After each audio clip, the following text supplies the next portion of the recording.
আসছে। Okay okay. अच्छा sir देखो एक बार रिकॉर्डिंग का मैसेज मिला होगा। हाँ सर आया। Okay sir, thank you sir. ठीक है, चलो फिर स्टार्ट करते हैं क्लास। हाँ, स्क्रीन पे जूम इन कैसे करके रख सकते हैं हम लोग, मतलब पिन करने का कोई ऑप्शन? पिन करने का फिलहाल तो ऑप्शन ऑफ है। अगर आपको कुछ पूछना है ऐसे तुम मुझे ऐसे ही जब मैं पूछूं ना तो अनम्यूट करके सवाल कर लेना, ठीक है। और अगर बाई चांस साउंड में कोई प्रॉब्लम आता है तो मुझे व्हाट्सएप कर लेना, क्योंकि मैं व्हाट्सएप देखता रहता हूँ नॉर्मली। ठीक है, फिलहाल थैंक यू। ऑप्शन ऑप्शन अभी मैं ऑन करूंगा कुछ दिन बाद, ठीक है। तो जब तक ऑन नहीं हो जाता तब तक व्हाट्सएप में कर लेना। Ion, good evening ion. Good evening sir. Good evening sir.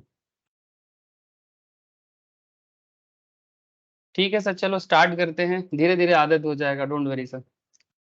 अच्छा, तो बेसिकली आज का जो क्लास है ये बेसिकली बिजनेस लॉ का क्लास है।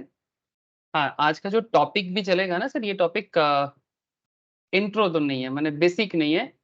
बेसिक के बारे में मैंने ऑलरेडी लास्ट फ्यू क्लास में डिस्कस किया। तो जिन लोगों का अभी भी प्रीवियस इंट्रोडक्शन किसी भी कारण से नहीं हो पाया, या ड्यू टू एनी रीज़न, या तो अटेंड नहीं कर पाए या तो लेट एडमिशन, जो भी रीज़न हो, आपको मैं लिंक शेयर कर दिया या नहीं किया तो मुझसे प्लीज़ कलेक्ट कर लेना। और एक बार ना फर्स्ट 3-4 लेक्चर्स ना घर पे आराम से सुन लेना। कोई डाउट हो तो मुझे पूछ लेना, मैं थोड़ा सा कनेक्ट आज कर लूँगा, डोंट वरी। जिन लोगों का पहला पहला पहला क्लास है, काफ़ी लोग हैं, तो मैं कनेक्ट कर लूँगा सर, समझ में सारा बात आएगा। थोड़ा पेशेंस चाहिए सबका, ठीक है, पेशेंस थोड़ा रखना, क्योंकि स्टार्ट हो रहा है तो धीरे धीरे आदत हो जाएगा, ठीक है। चलो स्टार्ट करते हैं, काफ़ी मज़ा आने वाला है सर। लॉ का क्लास में ऐसे ही मज़ा आता है, क्योंकि सुनने में लॉ बोरिंग है, सुनने में लॉ बोरिंग है, बट लॉ का एप्लीकेशन एरिया बहुत इंटरेस्टिंग है। मैं स्क्रीन शेयर करता हूँ सर, कंफर्म करना कि स्क्रीन सभी को दिख रहा है कि नहीं। यस ना? हाँ सर। मे भी हो सकता है कभी कभी किसी किसी का ना स्क्रीन इश्यूज हो रहा है ड्यू टू नेटवर्क फ्लक्चुएशंस, कभी कभी होता है। अगर ज्यादा देर तक रहे ना, रीज्वाइन कर लेना, मैं रीएक्सेप्ट कर लूंगा। ठीक है, चलो फिर बात को आगे बढ़ाते हैं। तो ये introduction to Indian contract act के ऊपर ना मैंने पहले ही बात कर चुका हूँ, उसका बैकअप लेक्चर्स मैं काफी लोगों को ऑलरेडी शेयर भी कर दिया। So introduction to Indian contract act काफी इंपॉर्टेंट है सर, वो इंट्रोडक्शन नाम का है बट काफी डिटेल्स है। तो उसमें एक्चुअली क्या सिखाया गया है, उसमें सिखाया गया है कि कॉन्ट्रैक्ट एक्ट क्या है। आप इतना समझो कि आज के डेट में क्यों अ, मतलब जब से इंसान का जन्म है मानो तभी से ये सब सिस्टम चल रहा है। लेकिन समय के साथ साथ एरा बदला है सर, एरा समझते हो ना, एरा इन द सेंस युग, ठीक है। तो जब समय बदला है, कभी किसी का जमाना चला, कभी किसी का, तो ये ब्रिटिश जमाने का बात है, जब ब्रिटिश लोग इंडिया में अपना हुकूमत जमा के बैठा था, उस समय का बात है। सर आप इतिहास में बात कर रहे हो, सर मैं इतिहास में बात नहीं कर रहा हूँ। इतिहास मुझे खींच के पीछे लेके जा रहे हैं 2 मिनट के लिए। हम लोग इतिहास में बात नहीं करेंगे, हम लोग प्रेजेंट कंडीशन में बात करेंगे। बट ये जो लॉ है, ये लॉ काफी पुराने समय से चले आ रहे हैं।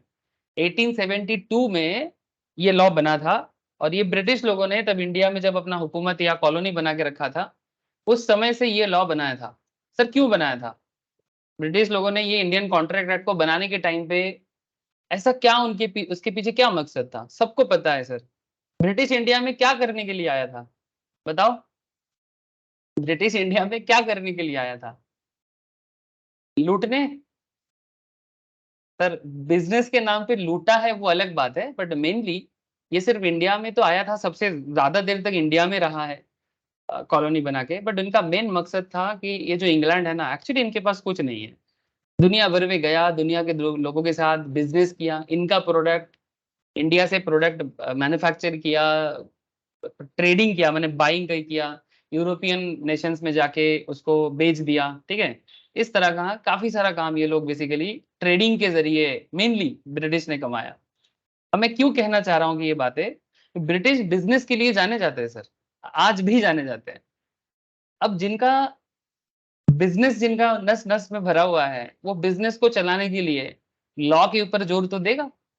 तो जब इंडिया में उनका हुकूमत, हुकूमत इन द सेंस उन्हीं का पूरा सुपरमेसी फैल गया। तो ब्रिटिश ने सोचा कि एक काम करते हैं, ये जो इतना बड़ा देश है भारतवर्ष या इंडिया या इंडियन सब कॉन्टिनेंट भी कहा जाता है, जिसमें आज का भारत भी है, अफगानिस्तान, पाकिस्तान, म्यांमार, श्रीलंका, नेपाल, भूटान सब इसके अंदर आ जाते हैं सर। तो इतना बड़ा देश को चलाने के लिए इनके मन में ना एक बड़ा सा इच्छा था कि भाई ऐसा लॉ बनाते हैं ताकि हम लोग नियम को फॉलो करते हुए बिजनेस को कर पाए।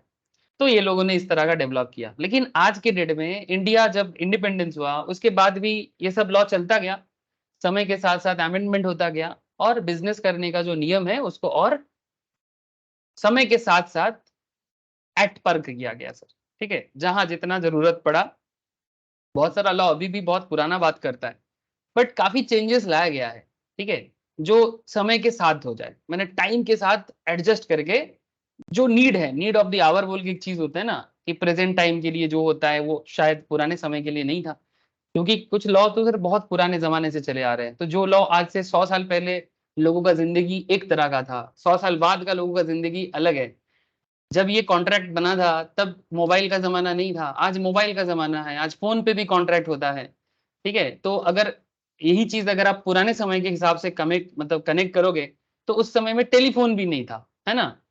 तब अगर कोई किसी को कुछ ऑफर करता था तो चिट्ठी के थ्रू से भेजता था कि भाई मेरे पास एक घर है, क्या तुमको लेना है। तो वो चिट्ठी में जवाब जाता, मतलब चिट्ठी में सवाल जाता, फिर चिट्ठी के थ्रू से जवाब आता, है ना। चिट्ठी जाई रे, फिर चिट्ठी आई रे। कबूतर का भी जमाना था, कबूतर जा जा करके चिट्ठी चला जाता था, फिर कबूतर के थ्रू से वापस आ जाता था सर। नहीं, पोस्ट ऑफिस बन गया था सर देश में, तो पोस्टमैन भी चिट्ठी भेजता था। मानो आपके पास कोई गाड़ी है, आप या फिर आपके पास कोई प्रोडक्ट है, आप किसी को बेचना चाहते हो, तो आप चिट्ठी में ऑफर कर रहे थे कि भाई मेरे पास गाड़ी है, तुमको लेना है क्या, मुझे इसके बदले 2 लाख दे देना। तो बंदा वापस एक्सेप्टेंस देता है कि हाँ मेरे पास 2 लाख है, मैं देना चाहता हूँ, गाड़ी भी लेना चाहता हूँ। आप कहानी समझो सर, मैं थोड़ा इतिहास में लेके गया। लेकिन क्या आज के जमाने भी क्या चिट्ठी आई रे चिट्ठी जाई रे, इतना समय है लोगों के पास? ऐसे ऐसा नहीं कि चिट्ठी बंद हो गया है, ऐसा नहीं कि चिट्ठी बंद हो गया, ऑफिशियल लेटर आज भी चलता है। जहां जहां इंपॉर्टेंट है या जहां जहां ऑब्लिगेशन है सरकार का, वहां वहां वहां चिट्ठी आज भी चलता है। लेकिन मैं बोल रहा हूँ कि आज के डेट में बहुत सारे काम तो सर ईमेल के थ्रू से हो जाता है। बस हाँ या ना बोलिएगा सर, आप लोगों को बात समझ में आ रहा है कि नहीं आ रहा है? प्लीज टेल मी सर, हाँ सर। बात समझ में आ रहा है ना सर? हाँ सर। बस यही सिंपल सी बात है कि कॉन्ट्रैक्ट करने का पुराने जमाने का तरीका उस समय के हिसाब से था, आज के समय के हिसाब से भी काफी सारा चीजें बदला है। सर बदलाव जो जो है वो आपको जरूरत नहीं है जानने का इतना, आपको तो समय के साथ चलना है, इतना इतिहास का बात यहाँ जरूरत भी नहीं है। बट फिर भी 1872 देख के किसी के मन में चल सकता है कि सर ये तो बहुत पुराना नियम है। नहीं सर, नियम पुराने समय में बनाया गया था, बट उसको आज के हिसाब से ऑलरेडी एस्टेब्लिश कर दिया गया।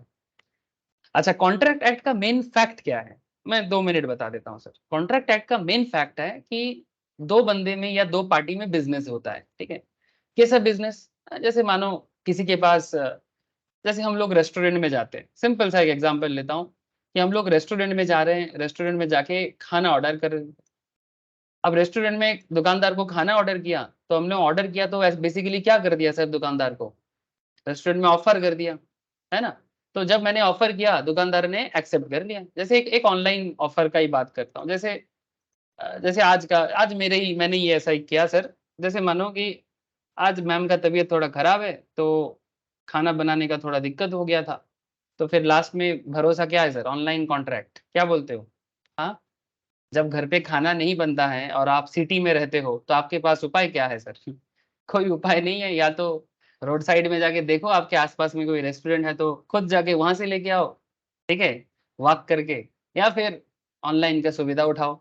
ठीक है, तो आज तो सर मैंने ऑनलाइन का सुविधा उठाया, रोज नहीं करता, लेकिन आज ऑनलाइन का सुविधा उठाया मैंने। तो मैंने दोपहर को भूख लगा तो मुझे रोटी खाने का इच्छा हुआ, मैम को भी थोड़ा फेवर है तो बोला रोटी खाना है, तो बोला चलो भाई, भाई भी था तो उसको भी लगा कि चलो रोटी खाएंगे, तो हम लोग रोटी सब्जी ऑर्डर किया सर। अब खाने का एग्जाम्पल क्यों दे रहे हो? देख के भूख लग गया सर। जिसको भी भूख लग गया वो अपने पेट में ना गीला हुआ गमछा, माने भीजे गामछा बेधे हो, ठीक है। सर कहना क्या चाहते हो सर? वो गीला गमछा पेट में बांधने से भूख कम लगता है, ऐसा मैंने सुना। ट्राई कर सकते हो। अभी क्लास करना सर, अभी खाना वाना नहीं कुछ। अच्छा, जोमेटो में मैंने ऑफर किया। एक्चुअली जोमेटो वाले जैसे ही मैंने ऐप ओपन किया ना, तो जोमेटो अपना ऑफर कर रहा है कि भाई मेरे पास इतना सारा चीजें हैं, आप बोलो आपको क्या चाहिए। तो मैंने किसी एक रेस्टोरेंट का जो भी वो सजा के रखा था, वो इनवाइट कर रहा था, इसको बोलते हैं इनविटेशन टू ऑफर। सजा के रखते हैं जो चीज ना, वो इनवाइट करते हैं कि आ जाओ मेरे दुकान में, इतना सारा चीज मिलता है, आपको क्या चाहिए। इनविटेशन टू ऑफर माने क्या, वो मेरे को ऑफर करने के लिए इनवाइट कर रहा है। इनविटेशन टू ऑफर ऑफर नहीं होता, इसका चर्चा हुआ है सर इंट्रोडक्शन लेवल पे। तो जो भी हो, मैं आपको एकदम सिंपल लेवल में बात कर रहा हूँ अभी। 2 मिनट रुक जाओ, अभी किताबी बात करूंगा ना माथा खराब होगा। तो पहले जितना कहानी सुनने को मिल रहा है सुन लो सर। तो जैसे कोई एक रेस्टोरेंट है जहां पर कुछ रोटी वगैरह नान वगैरह जैसे यहाँ पर दिख रहा है, तो ये एक्चुअली इनवाइट कर रहा है मुझे। तो मैं इनके साइड में गया, इनके दुकान के साइड में गया और खाना ऑर्डर किया। तो बेसिकली मेरे साथ दुकानदार का ना, आप देखना जब भी अगर हम लोग ऑफर उनको करते हैं, दुकानदार ना संगे संग, आप लोग सभी को जोमेटो में जरूर ऑर्डर किए होंगे कभी ना कभी, है ना। अरे किए कि नहीं किए, हाँ या ना बोलिएगा सर। ऑनलाइन खाना जोमेटो स्विगी में ऑर्डर करते हैं कि नहीं करते, अरे जल्दी बोलो। यस। तो दुकानदार एक्सेप्टेंस करता है, कभी देखा आप लोगों ने। जो रेस्टोरेंट ओनर होता है, वो वहां पर आपको एक मैसेज देता है कि योर ऑर्डर एक्सेप्टेड बोल के, यस सर। है ना। एकदम बिल्कुल देता है सर, थोड़ा गौर कीजिएगा, ऐसा नहीं कि ऑर्डर करके चुपचाप अपना फोन रख देते हो, सारा चीज देखना है। तो जैसे ही हम लोगों ने ऑफर कर दिया, दुकानदार ने एक मैसेज दिया, नोटिफिकेशन दिया कि योर ऑर्डर एक्सेप्टेड, और फिर एक टाइम फ्रेम देता है कि विद इन 30 मिनट्स और विद इन 40 मिनट्स आपका ऑर्डर आपके घर के सामने डिलीवर कर दिया जाएगा, मैंने डोर स्टेप डिलीवरी कर दिया जाएगा। ये सब कंडीशंस रहते हैं। सो ऑफर और एक्सेप्टेंस में क्या बन गया बोलो तो आपके साथ रेस्टोरेंट ओनर का क्या बन गया सर, एग्रीमेंट बन गया। Thank you sir. जैसे ही ऑफर हमने किया, पहले एक्चुअली उन्होंने इनवाइट किया था मेरे को अपने ऐप के थ्रू से, फिर मैंने उनको ऑफर कर दिया, ऑफर करके उसने मेरा एक्सेप्टेंस भी कर दिया। जैसे ऑफर एक्सेप्टेंस हो गया, मेरे साथ रेस्टोरेंट ओनर का एग्रीमेंट हो गया। अब ये एग्रीमेंट जब एनफोर्सिएबल बाई लॉ हो जाता है, एनफोर्सिएबल बाई लॉ माने, ध्यान से सुनना बात को, enforceable by law in the sense कि ये ऐप के थ्रू से हुआ है ना, तो एक प्रूव हो जाता है। आप जब पेमेंट करते हो, एक बिल जनरेट होता है, बिल जो है वो टैक्स इनवॉइस के साथ होता है कि नहीं होता। जब आपको खाना आपके घर पे डिलीवर किया जाता है, प्लीज टेल मी सर, थोड़ा सा एकदम ऑनेस्टली जवाब देना, जब आपके घर पे खाना डिलीवर किया जाता है तो बिल आता है कि नहीं आता। यस। अगर ये आता जो है बिल ये जो बिल आपके घर में आता है ना, ये प्रूव है कि उनके साथ आपका कॉन्ट्रैक्ट हुआ है।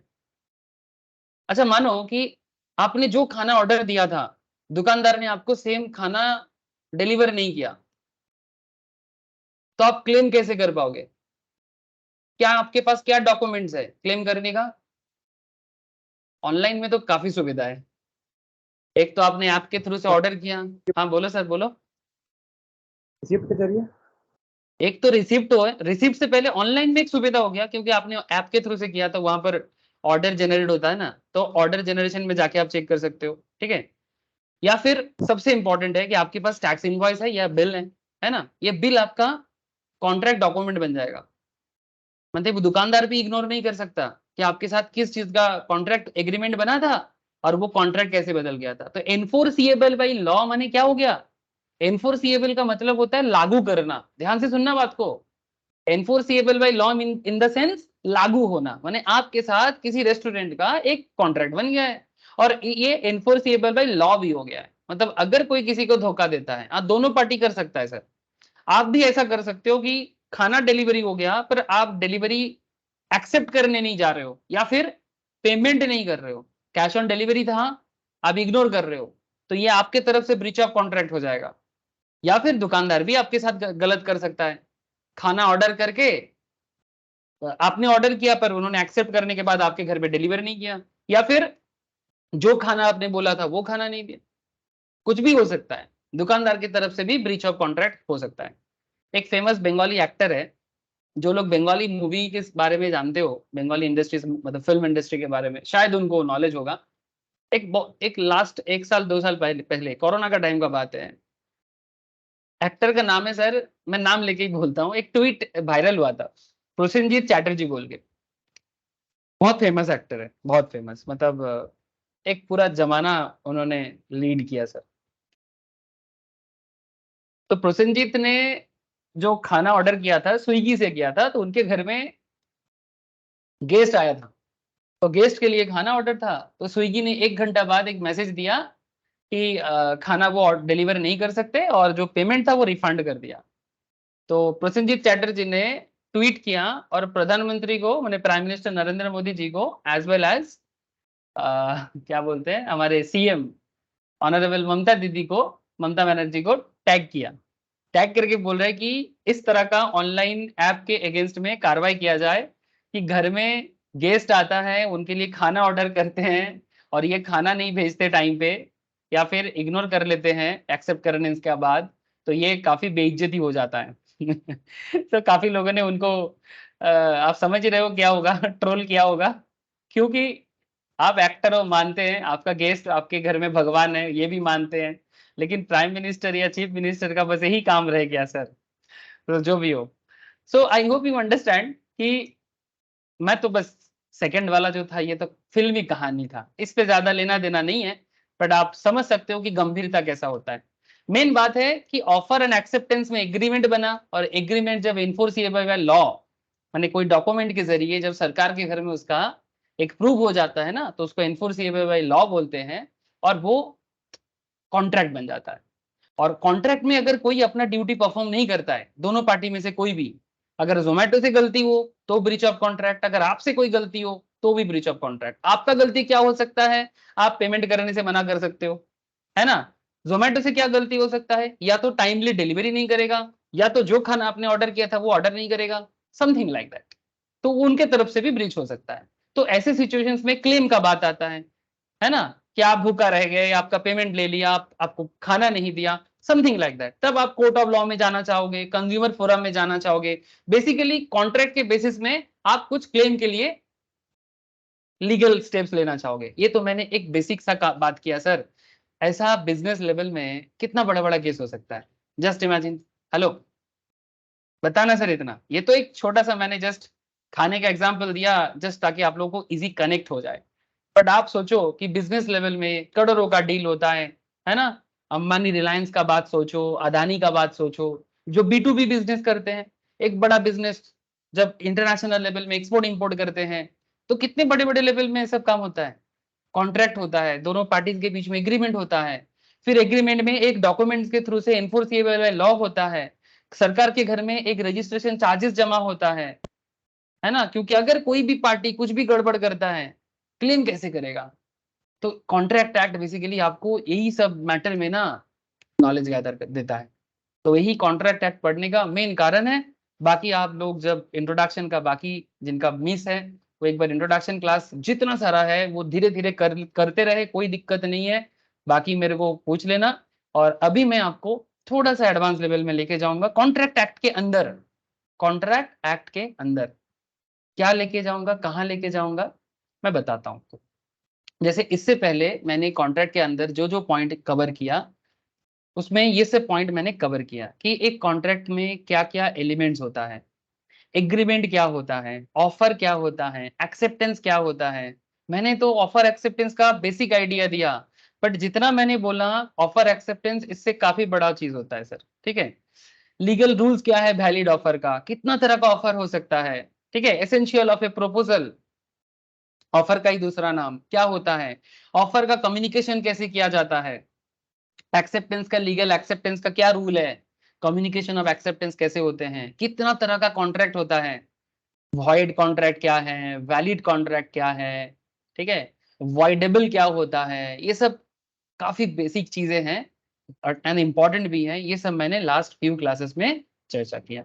और as well as enforceability at law, जिसका मैं एक हल्का आइडिया आपको दिया, एनफोर्सिएबिलिटी ऑफ लॉ क्या है सर, ये सब आपने बता दिया। हाँ सर, ये जो पिछले क्लासेस में यही सब बात हुआ है, धीरे धीरे हुआ है, कहानी के साथ हुआ है, सुन लेना और सेक्शन वाइज आराम से सुन लेना और कॉपी में ना प्रैक्टिस कर लेना, लिख लिख के, जरूरत है सर, बार बार बोलूंगा।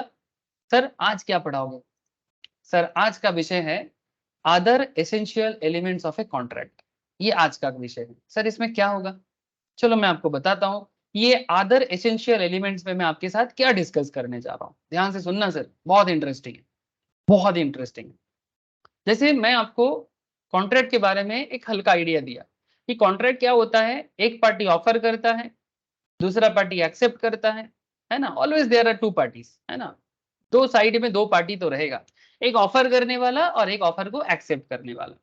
सो ऑफर प्लस एक्सेप्टेंस में एग्रीमेंट बनता है, और एग्रीमेंट जब एनफोर्सिएबल बाय लॉ होता है तब उसको कॉन्ट्रैक्ट कहते हैं। Now the question is that कि sir essential elements of a valid contract के बारे में कुछ इंपॉर्टेंट पॉइंट्स है क्या? जैसे मानो कि बोलते कि कैपेसिटी टू कॉन्ट्रैक्ट क्या है, माने कॉन्ट्रैक्ट करने का क्या कैपेसिटी होना चाहिए? क्या कोई भी कॉन्ट्रैक्ट कर सकता है? द आंसर इज सर कि कोई भी कॉन्ट्रैक्ट नहीं कर सकता। बिजनेस लेवल जो कॉन्ट्रैक्ट होता है, कॉन्ट्रैक्ट करने का कुछ कैपेसिटी होता है सर। उस कैपेसिटी को एज के हिसाब से भी डिफाइन किया गया है कि आपका कम से कम 18 साल का एज होना चाहिए, 18 प्लस। मतलब जब आप एक मेजर एज में पहुंचते हो तभी आप कॉन्ट्रैक्ट कर सकते हो। सर अगर कोई माइनर ने कॉन्ट्रैक्ट कर लिया तो उसका क्या सजा है? क्या माइनर को सजा दिया जाएगा या माइनर के साथ जो कॉन्ट्रैक्ट करेगा उसको सजा दिया जाएगा? सर नॉर्मली तो माइनर को छोड़ दिया जाता है, लेकिन क्या हर केस में माइनर को छोड़ दिया जाता है? क्वेश्चन है माइनर के साथ क्या किया जाए, या माइनर के साथ कॉन्ट्रैक्ट करने वाले का क्या किया जाए? बोल तेरे साथ क्या किया जाए, छोड़ दिया जाए कि मार दिया जाए? सर मूवी का डायलॉग है ना, बोल तेरे संग क्या किया जाए, छोड़ दिया जाए कि मार दिया जाए। समझना पड़ेगा सर कि मेजर होने से क्या मैटर काम करता है, माइनर होने से क्या मैटर काम करता है, यही सब सीखना है। साउंड माइंड कोई पागल कॉन्ट्रैक्ट कर सकता है क्या? साउंड माने जो पागल नहीं है, ध्यान से सुनना सर। साउंड माने जो एकदम क्लियर कट माइंड के। अनसाउंड माइंड बोलते हैं ना सर, अनसाउंड। अनसाउंड माने जो दिमागी हालत जिनका ठीक नहीं है। अनसाउंड बहुत तरह का हो सकता है, या तो वो लुनेटिक्स, ठीक है, माने पागल हैं, या फिर नशाड़ी, गंजाड़ी, समझते हो? अरे बाबा जो नशे में होते हैं, वो गाने वाला नशा नहीं, नशे में चढ़ गए होए वैसा वाला नहीं। ये वो वाला नशा है जिसमें इंसान का दिमागी हालत खराब हो जाते हैं सर। ड्रग्स का नशा, ज्यादा लीकर माने ज्यादा दारू, या जिसको हम लोग लीकर बोलते हैं, उसका नशा, कोई भी चीज का नशा जो एक इंसान का दिमागी हालत खराब कर दे, वो अनसाउंड हो जाते हैं। ऐसे नशाड़ी लोगों के साथ अगर कोई कॉन्ट्रैक्ट कर ले तो क्या होगा? इसमें भी सवाल उठता है सर कि रात को नशा में होता है, दिन को ठीक रहते हैं। तो कोर्ट ऑफ लॉ में ये भी प्रूव करना पड़ेगा कि क्या वो रात के नशे के टाइम पे कोई उनके साथ कॉन्ट्रैक्ट कर लिया, और दिन को वो बोल रहे कि भाई मेरे को पता नहीं है कि मैंने किसी के साथ कॉन्ट्रैक्ट किया। तो अनसाउंड माइंड का जो लोग होते हैं, इनका कॉन्ट्रैक्ट का कैपेसिटी क्या है? इन सिंपल, जो अनसाउंड होगा वो कॉन्ट्रैक्ट नहीं कर सकता, और जो भी उनके साथ कॉन्ट्रैक्ट करेगा वो मरेगा। मरेगा माने फंसेगा, पैसा जा सकता है, जो डील होगा वो भी कैंसिल हो सकता है, पैसा वापस लाना मुश्किल हो सकता है, जो भी आप पेमेंट वगैरह करोगे बिजनेस रिलेटेड। नॉट डिस्क्वालिफाइड, अच्छा नॉट डिस्क्वालिफाइड माने कोर्ट ऑफ लॉ ने अगर किसी को डिस्क्वालीफाई नहीं करके रखा है, जैसे कोई क्रिमिनल, ठीक है, कोई क्रिमिनल, कोई आतंकवादी, समथिंग लाइक दैट, जिनको कोर्ट ऑफ लॉ में डिस्क्वालीफाई नहीं करके रखा है, ऐसा लोग कर सकता है। अगर कोर्ट ऑफ लॉ में बोल दिया कि भाई ये क्रिमिनल है, कोई फॉरेन एम्बेसडर है, ऐसे हर कोई क्रिमिनल होगा जरूरी नहीं है। जैसे कोई फॉरेनर के साथ भी हम ना बिना परमिशन का डील नहीं कर सकते, स्पेशली अगर वो फॉरेनर जिनके देश के साथ हमारे देश का झगड़ा हो, जैसे कि पाकिस्तान एग्जाम्पल के तौर पे, जैसे कि चाइना जिनके साथ हमारा हमेशा एक कोल्ड वॉर चलता रहता है, और पाकिस्तान के साथ तो कोल्ड हॉट सब चलता है। सर सब बताएंगे आगे आगे। या फिर इंडिया के अंदर जो फॉरेन एम्बेसडर्स होते हैं, फॉरेन एम्बेसडर के साथ आप किसी भी तरह का बिजनेस डील नहीं कर सकते आमतौर पे। तो ये सब चीजें जानना है सर कि कैपेसिटी टू कॉन्ट्रैक्ट, कि किसका क्या कैपेसिटी है कॉन्ट्रैक्ट करने का। मतलब ऐसा नहीं कि भाई चलो करते हैं, मेरा पैसा है मैं देख लूंगा, नहीं नहीं सर, पैसा आपका है, आपके पॉकेट में रहने दो, ठीक है, लेकिन देश का कुछ नियम कानून है, आपको फॉलो करना है। आपका पैसा आपका ही रहेगा, कोई आपसे नहीं छीन के लेके जाएगा। कोई बोलता है ना, किसी किसी का ना मन में चलता है भाई मेरा पैसा मेरा इच्छा, मैं किसके साथ डील करूं। सर ठीक है, आपका इच्छा, आपका सब चीजों का सम्मान दिया जाएगा, बट देश का नियम फॉलो करके करना, ठीक है।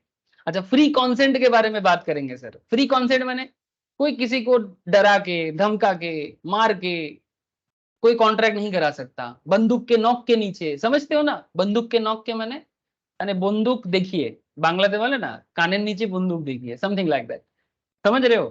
ठीक है। या फिर सिंपल बात है सर, किसी भी तरह का जबरदस्ती नहीं करना है, किसी भी तरह का जबरदस्ती नहीं करना है, फ्री कॉन्सेंट होना चाहिए। माने where the mind is without fear, where the head is held high. Sir ये तो कविता हो गया। हाँ सर, रविन्द्रनाथ टैगोर का बड़ा फेमस कविता है, जो लोग पढ़े हो और नहीं पढ़े तो जरूर पढ़ना। ठीक है, इसका बंगाली वर्जन भी है और इसका इंग्लिश वर्जन भी है, हिंदी में भी है, शायद किसी ने बाद में कन्वर्ट किया।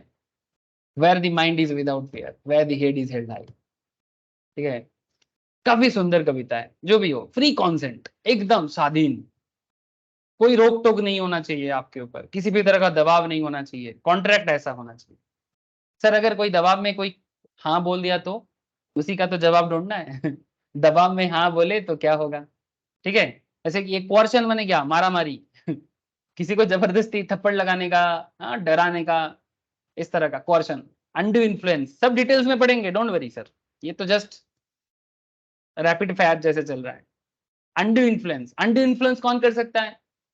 जो नजदीकी हो, नजदीकी इंसान बने, आपका बड़ा करीबी है, जिनके आप भरोसा करते हैं, पर वही आपको बना दिया। क्या बना दिया सर? आपको उल्लू बना दिया।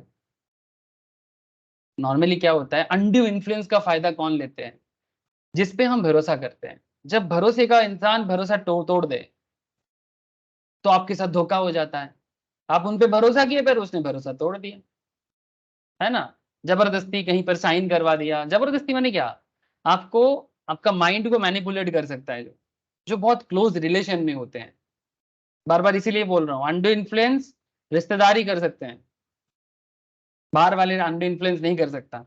आप किसी भी बाहर वाले पे ऐसे भरोसा नहीं करते नॉर्मली, रिश्तेदार पे ही लोग ज्यादातर भरोसा कर लेते हैं, और तब अनड्यू इन्फ्लुएंस का केस हो सकता है। लॉ उसको भी डील करता है, लॉ उसको भी डील करता है। फ्रॉड, फ्रॉड का मतलब तो आप समझ ही रहे हो सर। हाँ, तो बिजनेस में अगर कोई किसी को फ्रॉड कर लिया, मिसरिप्रेजेंटेशन कर लिया, मिसरिप्रेजेंटेशन मतलब वही, अगर मैं बिजनेस लेवल में एक हल्का बात करूं कि गोल्ड के नाम पे गोल्ड प्लेटेड बेच दिया सर आपको। समझ, आपको फर्क पता है सर ना आप लोगों को? गोल्ड अलग चीज होता है, गोल्ड प्लेटेड ज्वेलरी वगैरह होता है ना। जैसे मेरे को नॉर्मली पहचान उतना अच्छा है नहीं, है ना, आजकल थोड़ा एज बढ़ रहा है, तो समझ रहा हूँ कि हाँ सर गोल्ड कैसे होते हैं। पर पहले पहले तो मैं गोल्ड और गोल्ड प्लेटेड में मेरे को लगता था जो भी चमकता है वही सोना है। बट क्या हर चमकता हुआ चीज सोना है सर? Hello, all that glitters are not gold. It's a very famous कहावत ना। तो आपके साथ क्या हो सकता है? मिसरिप्रेजेंटेशन हो सकता है, कोई आपको मिसरिप्रेजेंटेशन कर दिया, गोल्ड बोल के गोल्ड प्लेटेड चीज बेच दिया। तो ये सब लॉ, कोर्ट ऑफ लॉ में, कॉन्ट्रैक्ट के अंदर फ्री कॉन्सेंट के खिलाफ आ जाएगा, और कॉन्ट्रैक्ट को भॉइड करार दिया जाएगा। भॉइड माने कैंसिल, और कैंसिल माने आपका जो भी धोखा होगा, आपको पेमेंट वापस मिलेगा या पेनल्टी चार्ज होगा, जो भी आपके साथ धोखा करेगा। लेकिन ये सब कोर्ट ऑफ लॉ में प्रूफ करना पड़ता है, कोर्ट ऑफ लॉ में प्रूफ करना पड़ता है कि भाई मेरे साथ कोअर्शन हुआ है, अनड्यू इन्फ्लुएंस हुआ है, फ्रॉड हुआ है, मिसरिप्रेजेंटेशन हुआ है, मिस्टेक, हाँ मिस्टेक भी हो सकता है। अब मिस्टेक कैसे हो सकता है? गलती से, गलती की, ऐसे होता है ना, एक गाना है, गलती से गलती की, वही वैसा वाला, गलती से भी गलती हो सकता है। तो मिस्टेक होके भी अगर कोई किसी के साथ कोई डील कर लिया जो कि करना नहीं चाहिए था, गलत तरीके से, तो जो भी बातें हैं ये सब पढ़ना है सर डिटेल्स में। अभी तो मैं पढ़ा ही नहीं सर, जस्ट आप लोगों को कहानी सुना रहा हूं। इसके साथ साथ और क्या चीज पढ़ना है sir? Lawful consideration and object. माने लॉफुल कंसिडरेशन एंड ऑब्जेक्ट का सिंपल मतलब होता है, जब दो पार्टी में डील होता है सर। टू पार्टी माने दो इंडिविजुअल इंसान भी हो सकते हैं, बात समझे सर प्लीज। हाँ, दो इंडिविजुअल व्यक्ति, ठीक है, व्यक्ति विशेष समझते हो ना सर, कि दो इंडिविजुअल इंसान। लेकिन दो पार्टी हमेशा दो व्यक्ति होगा ऐसा जरूरी नहीं है। ऐसा भी तो हो सकता है कि एक तरफ एक कंपनी है, दूसरे तरफ, एक तरफ कोई कंपनी है, दूसरी तरफ कोई इंडिविजुअल है। ऐसा भी तो हो सकता है। इंडिविजुअल इंसान, individual A and individual B, इनके बीच में भी कॉन्ट्रैक्ट हो सकता है। लेकिन ऑलवेज दो इंडिविजुअल के बीच में होगा ऐसा तो कोई बात नहीं ना। बिजनेस डील एक कॉर्पोरेट के साथ भी एक इंसान का हो सकता है ना। एक कॉर्पोरेट के साथ भी एक इंडिविजुअल का कॉन्ट्रैक्ट हो सकता है। एक फार्म के साथ एक इंडिविजुअल का कॉन्ट्रैक्ट हो सकता है, या फिर एक कॉर्पोरेट के साथ एक फार्म का कॉन्ट्रैक्ट हो सकता है। तो मैं जब जब पार्टी करता हूं, पार्टी मैंने कोई भी दो पर्सन एज पर इनकम टैक्स जैसे माना जाता है। पर्सन मैंने जो डील कर सकता है, जो कॉन्ट्रैक्ट कर सकता है, चाहे वो आर्टिफिशियल हो चाहे वो नेचुरल हो। जैसे कॉर्पोरेट जो है ना, ये आर्टिफिशियल लीगल पर्सन है। कंपनी का एक लीगल सत्ता होता है सर, लीगल एंटिटी है वो। ये आप लोग बचपन में अकाउंटेंसी में पढ़ते हो, ये company is a separate legal entity. ये क्लास 11 में ही पढ़ा जाता है, अकाउंटेंसी जब सिखाया जाता है तब। ठीक है, कि corporate is a separate legal entity. माने एक कंपनी अपने नाम पे बिजनेस कर सकता है, अपने नाम पे जमीन खरीद सकता है, अपने नाम पे शेयर बेच सकता है, अपने नाम पे शेयर खरीद सकता है ना, अपने नाम पे लोन ले सकता है, अपने नाम पे लोन दे सकता है। कर सकता है कि नहीं कर सकता? हाँ सर। एक कॉर्पोरेट एंटिटी, एक company, something XYZ limited, ABC limited, Tata limited, जो भी नाम ले लो आप, कर सकता है कि नहीं कर सकता? प्लीज टेल मी, बोलो सर।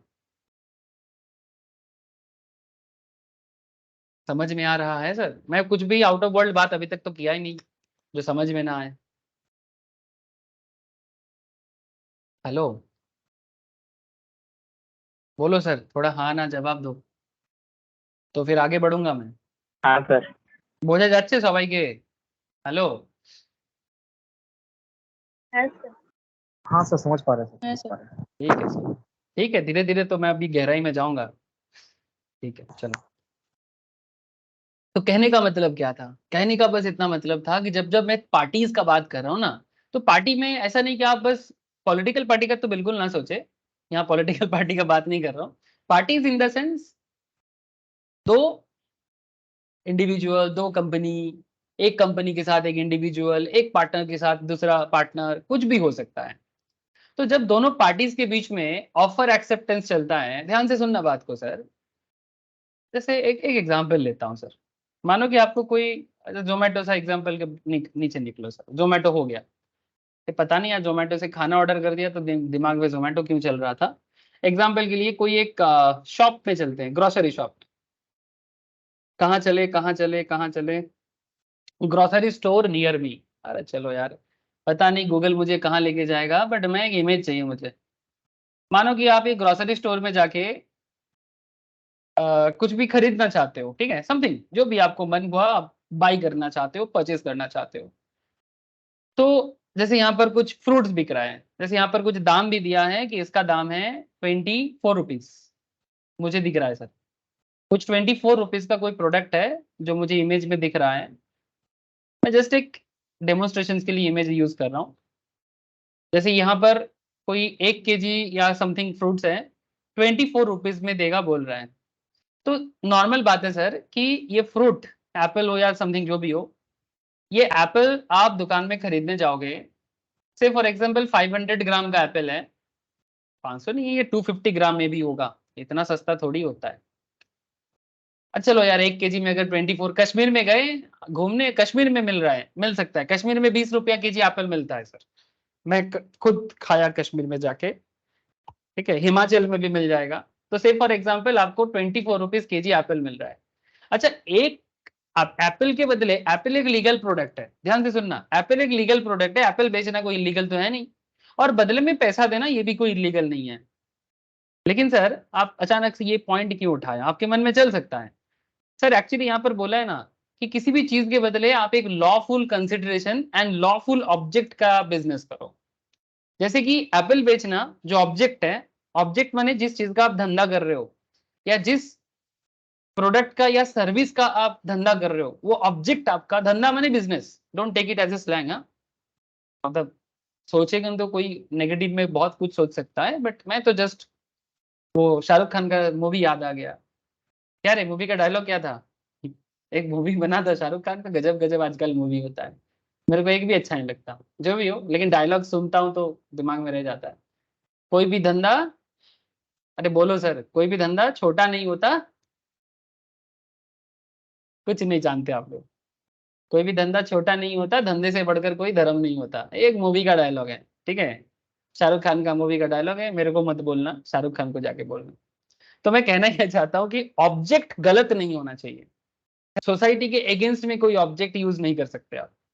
और जो भी, जैसे एप्पल बेचना कोई खराब चीज तो है नहीं, तो एप्पल खरीदने जाओगे तो एप्पल के बदले पेमेंट मनी से करोगे सर, तो फिर लॉफुल माने इलीगल चीज कंसिडरेशन नहीं कर सकते। जैसे ऑब्जेक्ट इलीगल नहीं होना चाहिए, जैसे एप्पल के बदले आप ड्रग्स नहीं बेच, मतलब बदले में ड्रग्स दिया और एप्पल लिया, ऐसा नहीं हो सकता। ड्रग्स माने जो नशा का, जो ड्रग्स का बात कर रहा हूँ, हेरोइन, गांजा, चरस, कुछ भी, माने आप ऐसे किसी चीज का कंसिडरेशन में यूज नहीं कर सकते जो लॉ आपको इजाजत नहीं देता। सिंपल बात है, ये आम आदमी भी समझ जाएगा सर। इसके लिए सीएसीएस या सीएमए पढ़ने का भी जरूरत नहीं है कि किसी भी चीज के बदले में लॉफुल कंसिडरेशन होना चाहिए।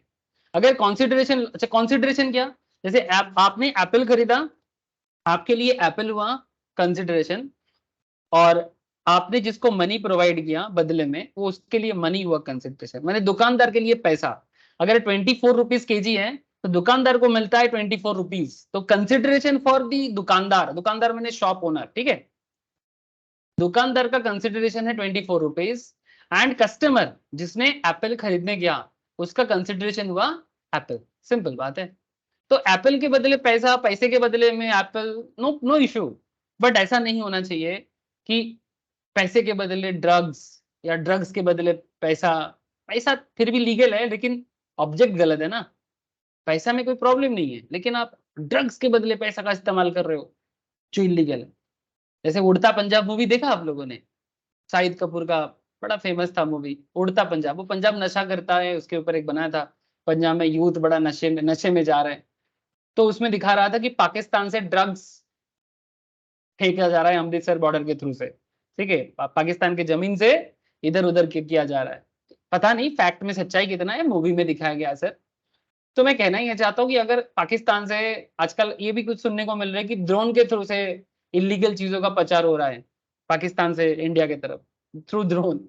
अगर ऐसा कुछ भी हो रहा है, पहला बात तो ऐसे आप कुछ भी नहीं कर सकते पाकिस्तान के थ्रू से, तो फिर ये सब इलीगल है ना।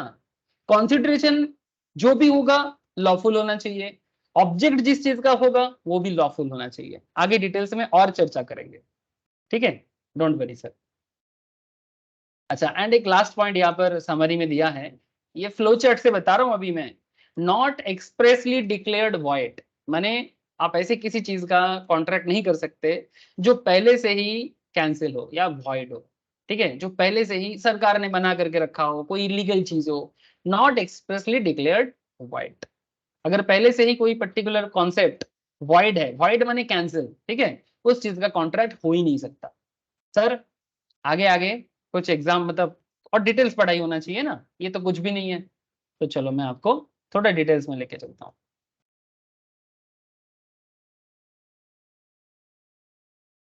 जैसे यहाँ पर कुछ लीगल बातें यहाँ करके रखा है सर, जैसे क्या बोलता है कि it has already been discussed. जैसे मैं स्टार्टिंग में ही आप लोगों को कहानी बता रहा था कि एक एग्रीमेंट होता है sir, discuss that an agreement from A proposal, है ना, प्रपोजल माने offer by one party and it's acceptance by the other party. ये तो बार बार बोल रहा हूँ, इक्वेशन बड़ा सिंपल है। प्रपोजल को ऑफर भी बोला जाता है, ऑफर प्लस एक्सेप्टेंस होगा तो एग्रीमेंट बनेगा किसी भी बात पे। और एग्रीमेंट जब लीगली एनफोर्सिएबल होगा तो वो कॉन्ट्रैक्ट बनेगा, चाहे वो जोमेटो का ऑर्डर था या फिर कोई रूम रेंट का कॉन्ट्रैक्ट हो। एक बेसिक लेवल का एग्जांपल दे रहा हूँ, बड़े बड़े कोटेशन का बात तो मैं कर ही सकता हूँ कि एक बड़ा बिजनेस दूसरे बिजनेस को ऑफर किया, ये कोटेशन दिया, वो कोटेशन को एक्सेप्ट किया, फिर दोनों में डील हुआ। मैं बड़ा बड़ा बात भी कर सकता हूँ, लेकिन सिंपल तरीके से आपको कॉन्ट्रैक्ट का एक और एग्जांपल देता हूँ। जैसे आजकल आप लोगों में से काफी लोग हैं जो बाहर से हैं, मतलब नॉट फ्रॉम कोलकाता, तो वो लोग क्या करते हैं सर, कोलकाता में आके रेंट लेके रहते हैं सर, रहते हैं ना, हेलो, काफी सारे लोग हैं ना जो बाहरी स्टेट से आते हैं या फिर बाहर के डिस्ट्रिक्ट से, मैंने कोलकाता के बाहर जो वेस्ट बंगाल का दूसरा डिस्ट्रिक्ट है वहां से आते हैं। तो वो वहां पर आके कोलकाता में आके कहीं पर रेंट लेके रहते हैं और वो फिर एग्रीमेंट बनाते हैं। हेलो, दिखाई दे रहे हैं आप लोगों को एग्रीमेंट पेपर का copy? Please tell me sir. दिख रहा है कि नहीं दिख रहा है? हाँ सर। सर इससे क्या बताना चाहता हूं मैं? सर ज्यादा कुछ नहीं बताऊंगा, सिंपल सा एग्जांपल दूंगा। ये जो रेसिडेंशियल रेंटल एग्रीमेंट है, आप अगर देखो, ये जैसे ये तमिलनाडु का कोई एग्रीमेंट है, ये जिन्होंने बेसिकली कोर्ट से उठाया उनका डिटेल्स वगैरह होगा, बिकॉज ये कोर्ट से लेना पड़ता है, वेंडर बैठते हैं उधर। तो रेसिडेंशियल रेंटल एग्रीमेंट जो सरकारी एक नॉन जुडिशियल स्टैम्प बोला जाता है, इसको स्टैम्प पेपर भी कहते हैं कोई। इसमें ओनर और मतलब लैंडलॉर्ड एंड टेनेंट के बीच में एग्रीमेंट होता है, आप लोग जानते हो। तो सर मैं बस इतना कह रहा हूं कि जो लैंडलॉर्ड होते हैं, मानो पहले उन्होंने टू लेट का ऑफर दिया, कोई प्रोस्पेक्टिव टेनेंट, प्रोस्पेक्टिव माने जिसको घर भाड़ा चाहिए, वो ढूंढते ढूंढते लैंडलॉर्ड के पास पहुंचा, टू लेट वाला जो एडवर्टाइजमेंट उसको देख के, ठीक है। फिर टेनेंट जो है वो प्रोस्पेक्टिव से परमानेंट हो गया, माने वो कंफर्म कर दिया कि हाँ मुझे इसका घर भाड़े पे लेना है, लैंडलॉर्ड भी राजी हो गया। अब लैंडलॉर्ड और टेनेंट के बीच में एक ऑफर एक्सेप्टेंस चला, फिर एग्रीमेंट बना, और फिर इस एग्रीमेंट को गवर्नमेंट के घर में जाके एक रजिस्ट्री अमाउंट जमा करके इसको लीगली एनफोर्सिएबल कर देता है। लीगली एनफोर्सिएबल करने से क्या होता है कि अगर in future landlord and tenant के बीच में कोई भी डिस्प्यूट आए, हो सकता है लैंडलॉर्ड बोल रहे हैं कि मुझे टेनेंट को एक एग्रीमेंट पीरियड के बाद नहीं रखना है, उनको बोलना है, लीगल एक नोटिस देना है कि आप छोड़ दो, तो वो छोड़ देना चाहिए। लेकिन टेनेंट बोलते हैं नहीं मेरे को रहना है, तो लैंडलॉर्ड इस केस में टेनेंट के अगेंस्ट में एक्शन ले पाए।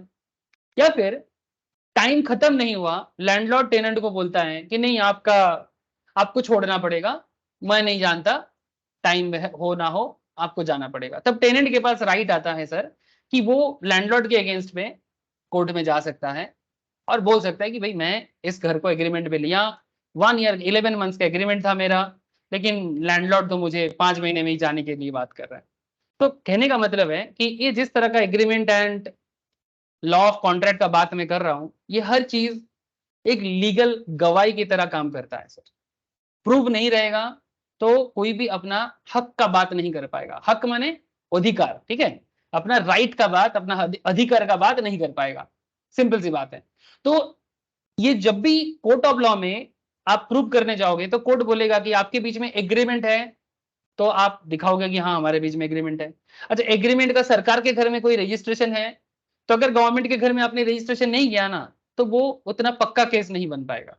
लेकिन हाँ एग्रीमेंट का भी वैलिडिटी है, इतना मैं आपको बोल रहा हूँ। लेकिन अगर आपने सरकार के घर में नोटरी वगैरह करके रखा ना, लीगल स्टैम्प के थ्रू से एक रजिस्ट्रेशन चार्जेस देके रखा, तो गवर्नमेंट आपको ना इस केस में हेल्प करता है, काफी इजीली हेल्प करता है। तभी तो घर खरीदने के बाद हम लोग रजिस्ट्रेशन के लिए जाते हैं।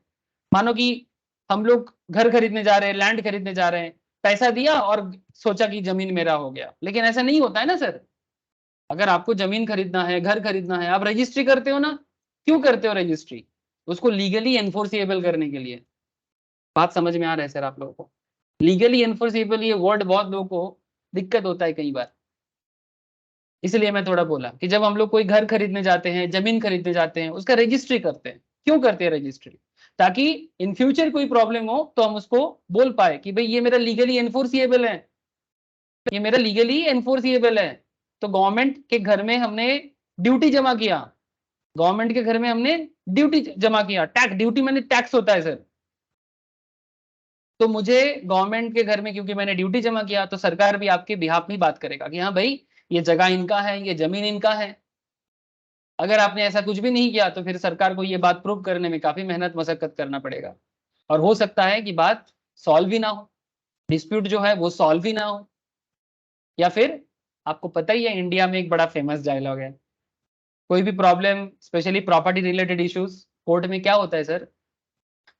जल्दी सॉल्व होता है कि देरी होता है? Please tell me sir.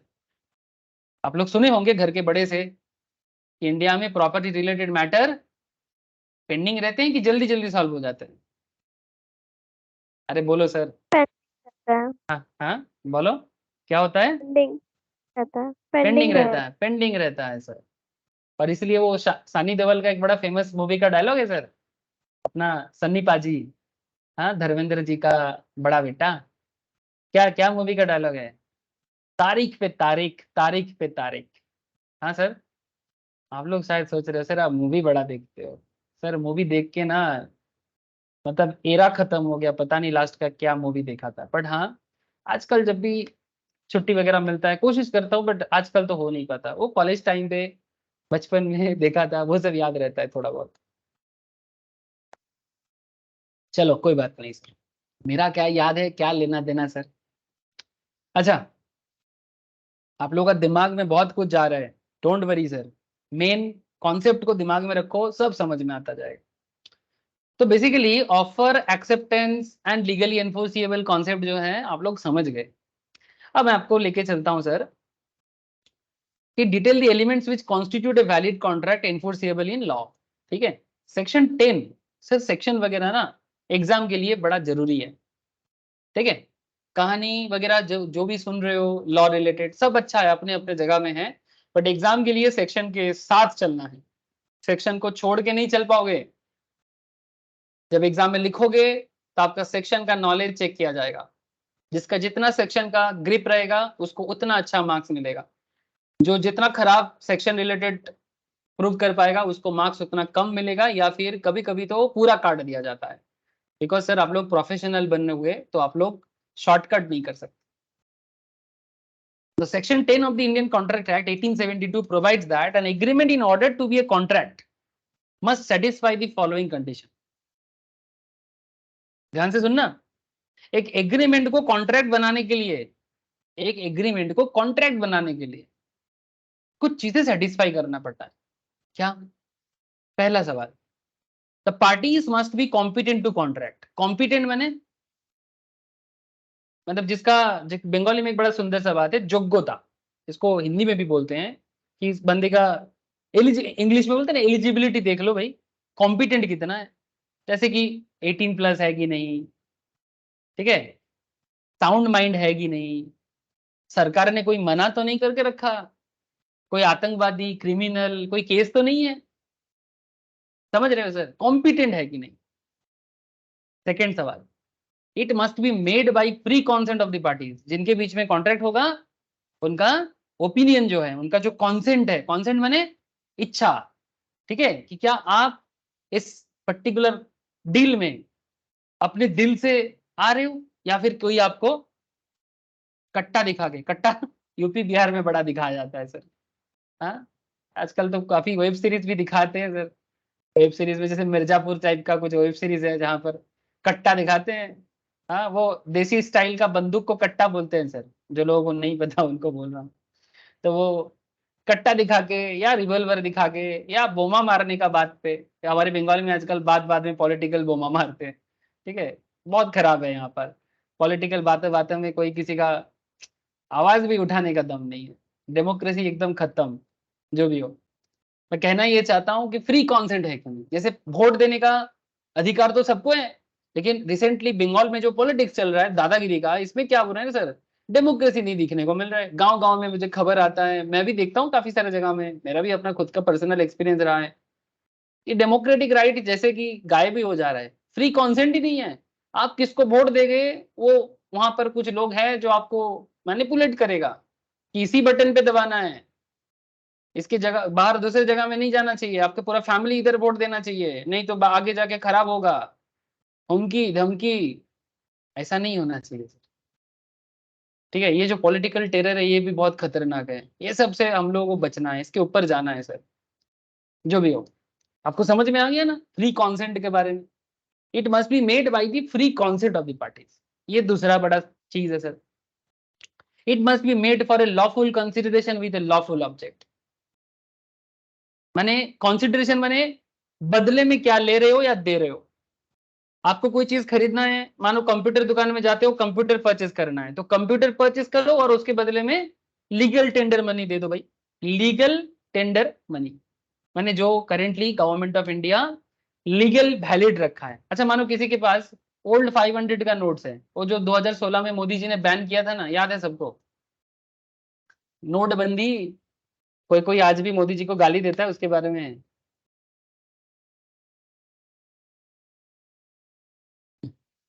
जो लोग गाली देता है वो बिना समझ के गाली देता है, क्योंकि ये मोदी जी का अकेला का डिसीजन नहीं था इसमें। बेसिकली ये ब्यूरोक्रेटिक डिसीजन था सर, ये बेसिकली एजेंसी रिलेटेड मैटर था, देश के ऊपर कुछ खतरा था और भी इश्यूज था, मैं उस पर बात नहीं करूंगा सर, वो मेरे ऑथोरिटी के बाहर है। लेकिन ये जो 500,000 का नोट है, क्या आप किसी को ये वाला पुराना टाइप का 500,000 का नोट से कोई चीज खरीद खरीद सकते हो सर?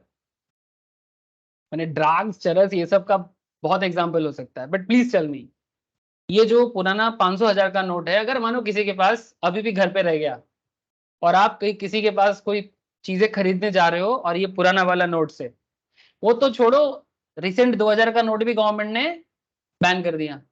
हाँ सर, ये जो 2000 का नोट है ये भी खत्म हो गया ना? अरे बोलो ना, हाँ या ना? का नोट यूज कर सकते हैं। हाँ सर। हम्म। तो फिलहाल तो 2000 का नोट तो यूज कर सकते हैं। कौन सा 2000 का नोट 2000 का नोट? नहीं सर, पता नहीं आपको, जो भी है बैंक में जमा कर दो। टाइम कब है, लास्ट डेट क्या है? आई थिंक सितंबर।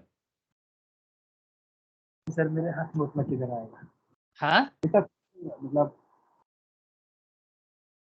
हाँ सर, आई थिंक सितंबर लास्ट डेट है, एग्जैक्ट डेट थोड़ा फाइंड आउट कर लो। नोटिस आया था 2000 का नोट आगे आगे और एक्सेप्ट नहीं होगा, जो भी है आप बैंक में जमा कर दो सर। अगर किसी के पास भी 2000 का नोट है ना ये वाला, तो जमा कर दो बैंक में, नहीं तो बाद में बेकार हो जाएगा, क्योंकि सरकार 2000 का नोट कंप्लीटली विथड्रॉल कर लिया। लेकिन हाँ बोलो सर, बोलो, कोई कुछ कहना चाहते हो? Hello, any question sir? Okay, मुझे ऐसा लग रहा है कि कोई सवाल कर रहा है। बोलो सर, किसका सवाल है, क्या सवाल है? ठीक है, तो बेसिकली मैं यहाँ पर क्यों इस बात को बोला, क्योंकि ये और लीगल टेंडर नहीं है। मोदी जी जब अनाउंसमेंट किया था ना, तब वही बात किया था कि फ्रॉम टुमारो नाइट एटसेट्रा, ऐसा कुछ एक भाषण दिया था कि this 500 and 1000 rupee notes will not be a legal tender money more, इस तरह का कुछ भाषण में बोला था, ठीक है, डिमोनेटाइजेशन के टाइम पे। तो बेसिकली अगर कोई भी इस तरह का नोट लेके कोई डील करने जाते हैं, वो इलीगल माना जाएगा और एक्सेप्ट भी नहीं होगा।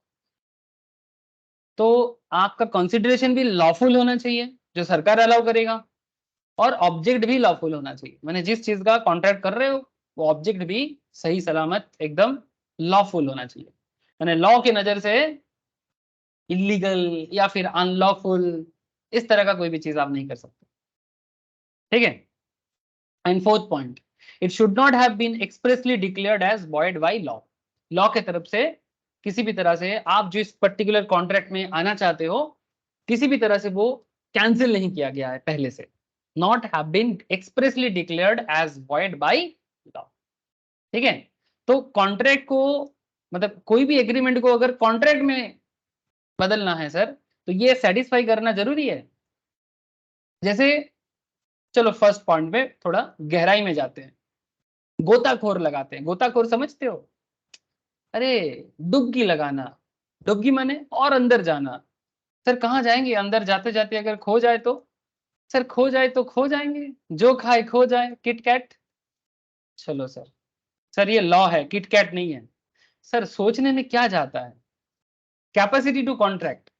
कैपेसिटी मीन्स, कैपेसिटी मीनिंग क्या है sir? Capacity refers to the competence of the parties makes a contract. जिनके बीच में कॉन्ट्रैक्ट हो रहा है, क्या वो कॉम्पिटेंट है? It is one of the essential elements to form a valid contract. एक कॉन्ट्रैक्ट को वैलिड करने के लिए ये बहुत एसेंशियल है। Who is competent? सेक्शन 11 बताता है सर, बार बार बोल रहा हूं, section is very important for all of you. Section मैंने सिर्फ किताब में दिया है इग्नोर करने के लिए नहीं, याद करने के लिए। और क्यों याद करना है? क्योंकि जब कोर्ट में केस लड़ने देखे हो कभी, hello, real life court experience अगर किसी का कभी ना भी हुआ हो, एटलीस्ट मूवीज या टीवी सीरियल्स या वेब सीरीज में, हेलो, अगर कभी रियल लाइफ कोर्ट एक्सपीरियंस तो सबको नहीं हो सकता, अगर किसी को फैमिली रिलेटेड कनेक्शन हो तो शायद हो सकता है, बट टीवी सीरियल्स या वेब सीरीज में या मूवीज में, हाँ स्पेशली वेब सीरीज में आजकल थोड़ा रियलिटी दिखाता है, मूवी में तो सब कुछ नाटक ही दिखाते हैं। बट वेब सीरीज वगैरह में थोड़ा सा नाटक कम है, रियलिटी ज्यादा दिखता है। तो आप देखना वहां पर जब कोई लॉयर किसी जज के सामने, ऑब्वियसली जज होगा एंड दो पार्टी का लॉयर होता है, तो किसी मैटर में कोई केस जाता है, एक डिफेंडेंट होते हैं और एक जो मतलब एक केस को डिफेंड करते हैं और जो कोर्ट में जाके केस को लेके गया है, दोनों के बीच में लड़ाई चलता है ना, एक फेवर में एक अगेंस्ट में। तो जब भी कोई पॉइंट को प्रूव करते हैं ना, तो सेक्शन पे बात करता है, चाहे वो कोई भी पर्टिकुलर लॉ का हो, बिजनेस लॉ हो, क्रिमिनल लॉ हो, सिविल लॉ हो, कॉन्स्टिट्यूशन रिलेटेड कोई बात हो, सेक्शन को उठा के ही बात करता है। एक लॉ, जैसे देखो आप लोग कोई सिविल लॉयर या क्रिमिनल लॉयर तो नहीं हो, लेकिन बिजनेस लॉयर तो बनोगे ना। जब बिजनेस रिलेटेड मैटर होगा तो आप लोगों को जाना है कोर्ट में, कोई डिस्प्यूट क्रिएट होगा, एज ए कंपनी सेक्रेटरी ये बहुत बड़ा रोल प्ले है। चार्टर्ड अकाउंटेंट भी कुछ कम नहीं है और सीएमए को भी कम कुछ नहीं झेलना पड़ता, जरूरत पड़ने से कोर्ट में जाना पड़ता है। और अगर बिजनेस के अगेंस्ट में कोई बात हो रहा ना तो उसको प्रोटेक्ट करना पड़ता है, डिफेंस में बात करना पड़ता है, या अगर चैलेंज करना है तो चैलेंज करना पड़ता है। और तब आपको सेक्शन उठा उठा के बात करना है, इसका रियल लाइफ यूज है सर, तभी आपको सेक्शन याद करना है। ऐसे नहीं कि किताब में लिखा है तो लिखा है, मेरा मर्जी मैं याद करूं ना करूं। सर आपका मर्जी से फर्क नहीं पड़ता, जरूरत से फर्क पड़ता है। Every person is competent to contract who is the age of majority, who is of the age of majority, majority माने 18+ according to the law to which he is subject, and who is of sound mind and is not disqualified from contracting by any law to which he is subject। यहाँ पर subject बने मैंने यहाँ पर जो इंसान है या जो पर्टिकुलर पर्सन है उनको सब्जेक्ट बोला जा रहा है सर। एक सब्जेक्ट में लॉ उसको सब्जेक्ट मानते हैं। सेक्शन 11 कहता है sir, this section deals with personal capacity of 3 types of individual only. This section deals with personal capacity of 3 types of individuals only। Every person is competent to contract who has attained the age of majority, is of sound mind। sound mind माने जो पागल, हम पागल नहीं है भैया, हमारा दिमाग खराब है नहीं, दिमाग भी खराब नहीं है।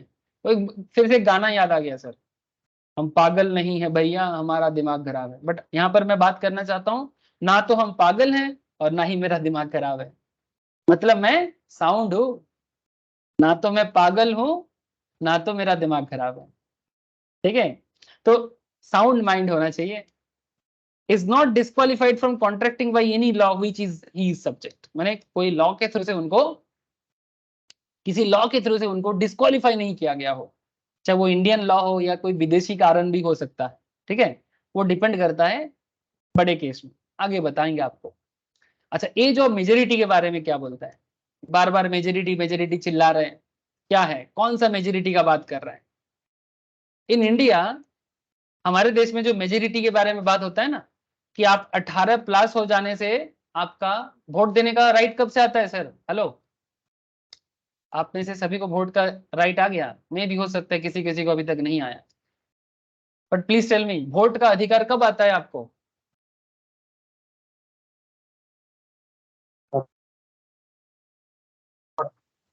सर 18 বছরের পর। Thank you sir. तो सर ये कौन तय करता है और कहां लिखा है कि 18 साल के बाद आप मेजर हो जाओगे और आपको वोट देने का राइट आ जाएगा? सर ये डिसाइड किया गया है इंडियन मेजोरिटी एक्ट के तहत 1875। ठीक है, वही बात यहां पर भी रखा गया है कि 18+ हो जाओगे तो आप मेजर हो जाओगे और आप कॉन्ट्रैक्ट भी कर सकते हो, बिजनेस डील भी कर सकते हो। आगे आगे बताऊंगा क्या और क्या क्या कर सकते हो। ठीक है, every person domiciled in India, जिसका घर भारत में है, डोमिसाइल्ड माने आपका घर किधर है भाई, every person domiciled in India shall attain the age of majority on the completion of 18 years of age and not before। The age of majority, age of majority के बारे में बोलता है sir, the age of majority being 18 years, a person less than the age even by a day, अगर किसी का 18 साल से एक दिन भी कम हो, even by a day would be minor for the purpose of contracting। अगर एक दिन भी किसी का एज 18 साल से नीचे हो, माने 17 साल 364 डेज, ठीक है, तो भी माइनर। Rules is rules. किसी का एज अगर 17 साल 364 दिन भी है तो भी उसे माइनर ही बोलेंगे।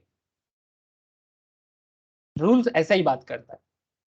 सर इतना सख्त रूल होने का क्या मतलब है? सर मतलब का गहराई बहुत जोर का है। जोर का झटका धीरे से नहीं जोर में लगता है। जोर का झटका धीरे से नहीं लगेगा सर। जोर का झटका इधर जोर में ही लगेगा। देखो, law relating to miners agreement, position of minor. एक माइनर का लॉ में, कॉन्ट्रैक्ट में क्या पोजीशन है? ठीक है, चलो इंपॉर्टेंट बातें करने जा रहे हैं, सुनते रहो, समझते रहो, बीच बीच में पूछूंगा तो जवाब भी दे देना। ए कॉन्ट्रैक्ट मेड विद, मैं बहुत धीरे धीरे जा रहा हूं सर, ठीक है, मैं बाद में स्पीड अप करूंगा, बट फिलहाल तो मैं धीरे ही जाऊंगा थोड़ा। A contract made with or by a minor is void ab initio। अगर कोई कॉन्ट्रैक्ट किसी के साथ किसी भी तरह का डील करता है, कोई माइनर अगर किसी के साथ कोई भी डील में जाता है, बिजनेस डील का बात कर रहे हैं, उसको वॉइड ab initio कहते हैं। सर ये ab initio कौन सा वर्ड है? Sir it's a Latin word. Sir हम लोग लैटिन में थोड़ी रहते हैं।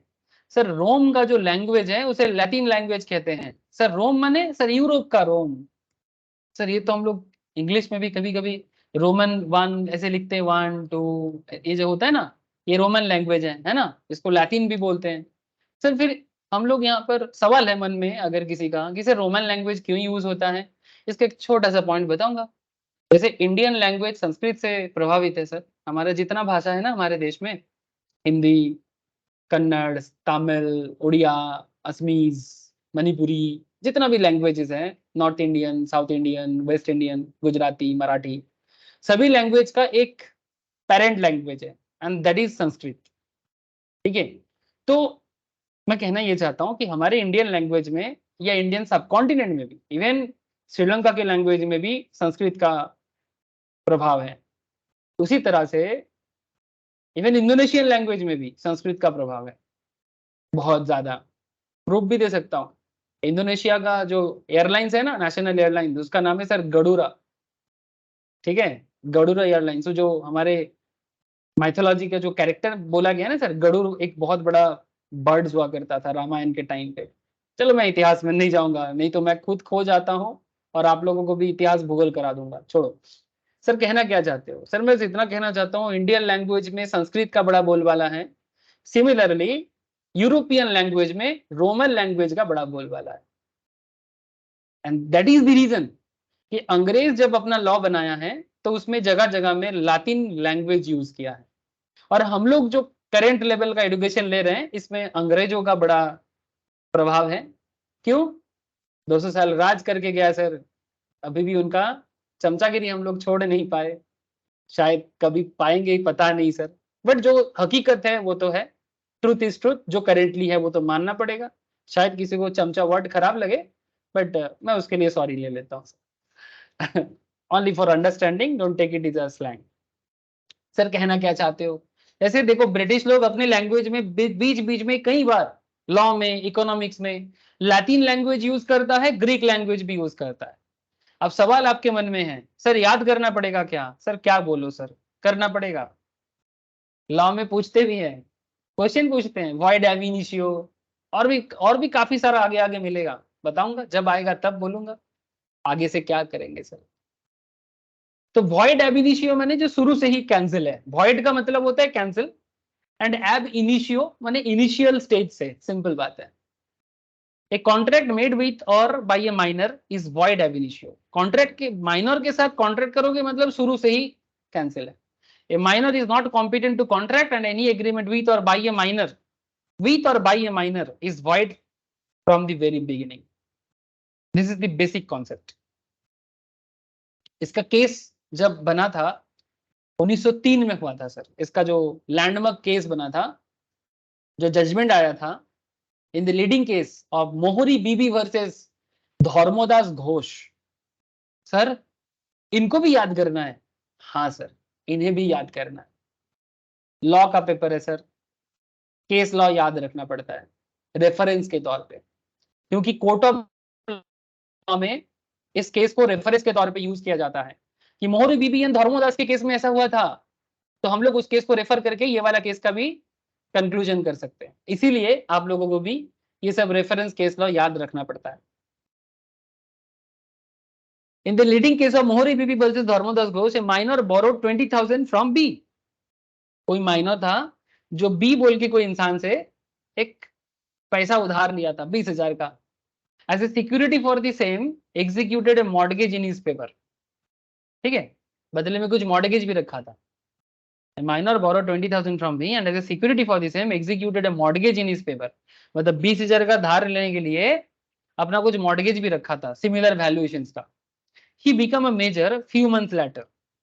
कुछ दिन बाद वो पर्टिकुलर जो माइनर बंदा था ए जो है वो कुछ दिनों बाद मेजर हो गया, 18+ का हो गया। And filed a suit for the declaration that the mortgage executed by him during his minority was void and should be cancelled. It was held that a mortgage by a minor was void and B was not entitled to repayment of money. It was held that a mortgage by a minor was void and B was not entitled to repayment of money. माने B जिसने loan दिया था, further money lenders request, बाद में क्या हुआ जिसने पैसा दिया था, मैंने यहाँ पर हमारे एग्जाम्पल में B, further money lenders request for repayment of amount advance to minor or as part of consideration for the mortgage was also not accepted. It is specially provided in section 10 that a person who is incompetent to contract cannot make a contract with the meaning of the act. Sir मतलब समझने का कोशिश करना। यहाँ पर ये जो धर्मोदास घोष और मोहरी बीबी का केस बता रहा है, इस केस का मेन फैक्ट ये है कि एक माइनर से मॉर्गेज रख के कोई पर्टिकुलर एसेट 20,000 वैल्यू का, उस जमाने में 20,000 वैल्यू बहुत होता है सर, 20,000 वैल्यू का प्रॉपर्टी मॉर्गेज रख के माइनर को 20,000 का लोन दिया गया था। कुछ दिन बाद जब माइनर जो था बंदा ए वो मेजर हो गया एंड उसने केस फाइल कर दिया।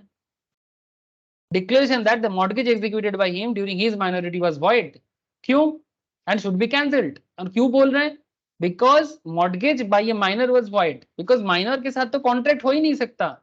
तो जो भी मिस्टर बी जिसने भी माइनर के साथ कॉन्ट्रैक्ट किया था या माइनर से मॉर्गेज लिया था वो गलत किया था, एज पर लॉ नहीं किया था। And B was not entitled to repayment of money, और बी को ये पैसा, ये जो 20,000 है, ये रीपेमेंट होने का कोई सियोरिटी नहीं है, नहीं मिलेगा, not entitled to repayment of money. क्यों, पहला बात उसने माइनर से कॉन्ट्रैक्ट किया था और मॉर्गेज लिया था जो कि वॉइड है लॉ के नजर से, क्योंकि माइनर कॉन्ट्रैक्ट नहीं कर सकता। फर्दर मनी लेंडर्स रिक्वेस्ट, ये भी कह रहा है कि फर्दर मनी लेंडर्स जिन्होंने पैसा उधार दिया था for repayment of amount advance to the minor as part of consideration for the mortgage was also not accepted, इसको भी एक्सेप्ट नहीं किया गया। ना तो मॉर्गेज मतलब मॉर्गेज भी वॉइड है और जो एडवांस दिया था वो भी एक्सेप्टेंस नहीं हुआ।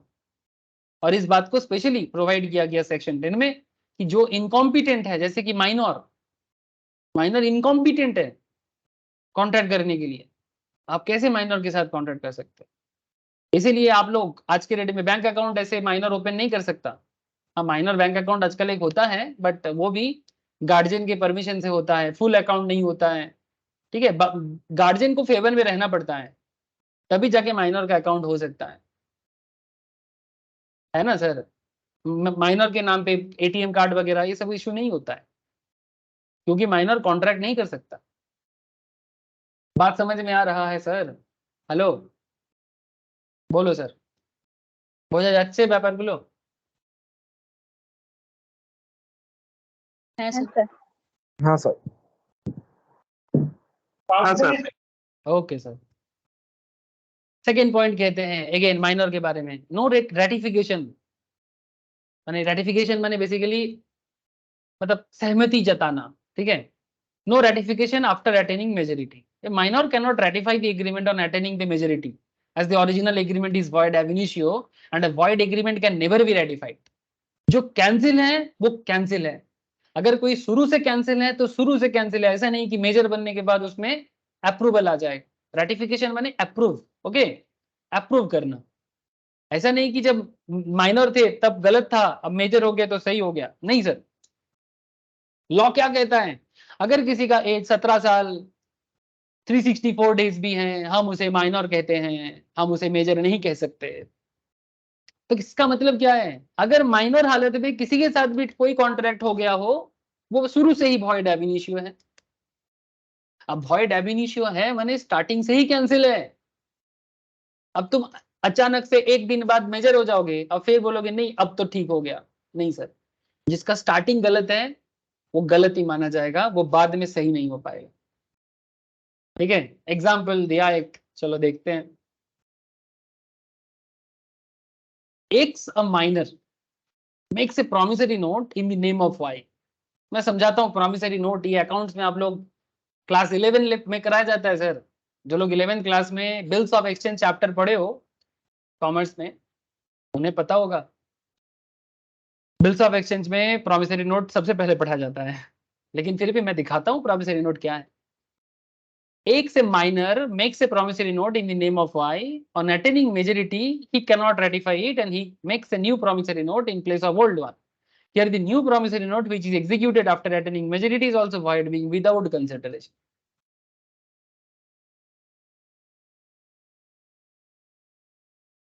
सर मतलब बताओ, सर मतलब क्या हुआ।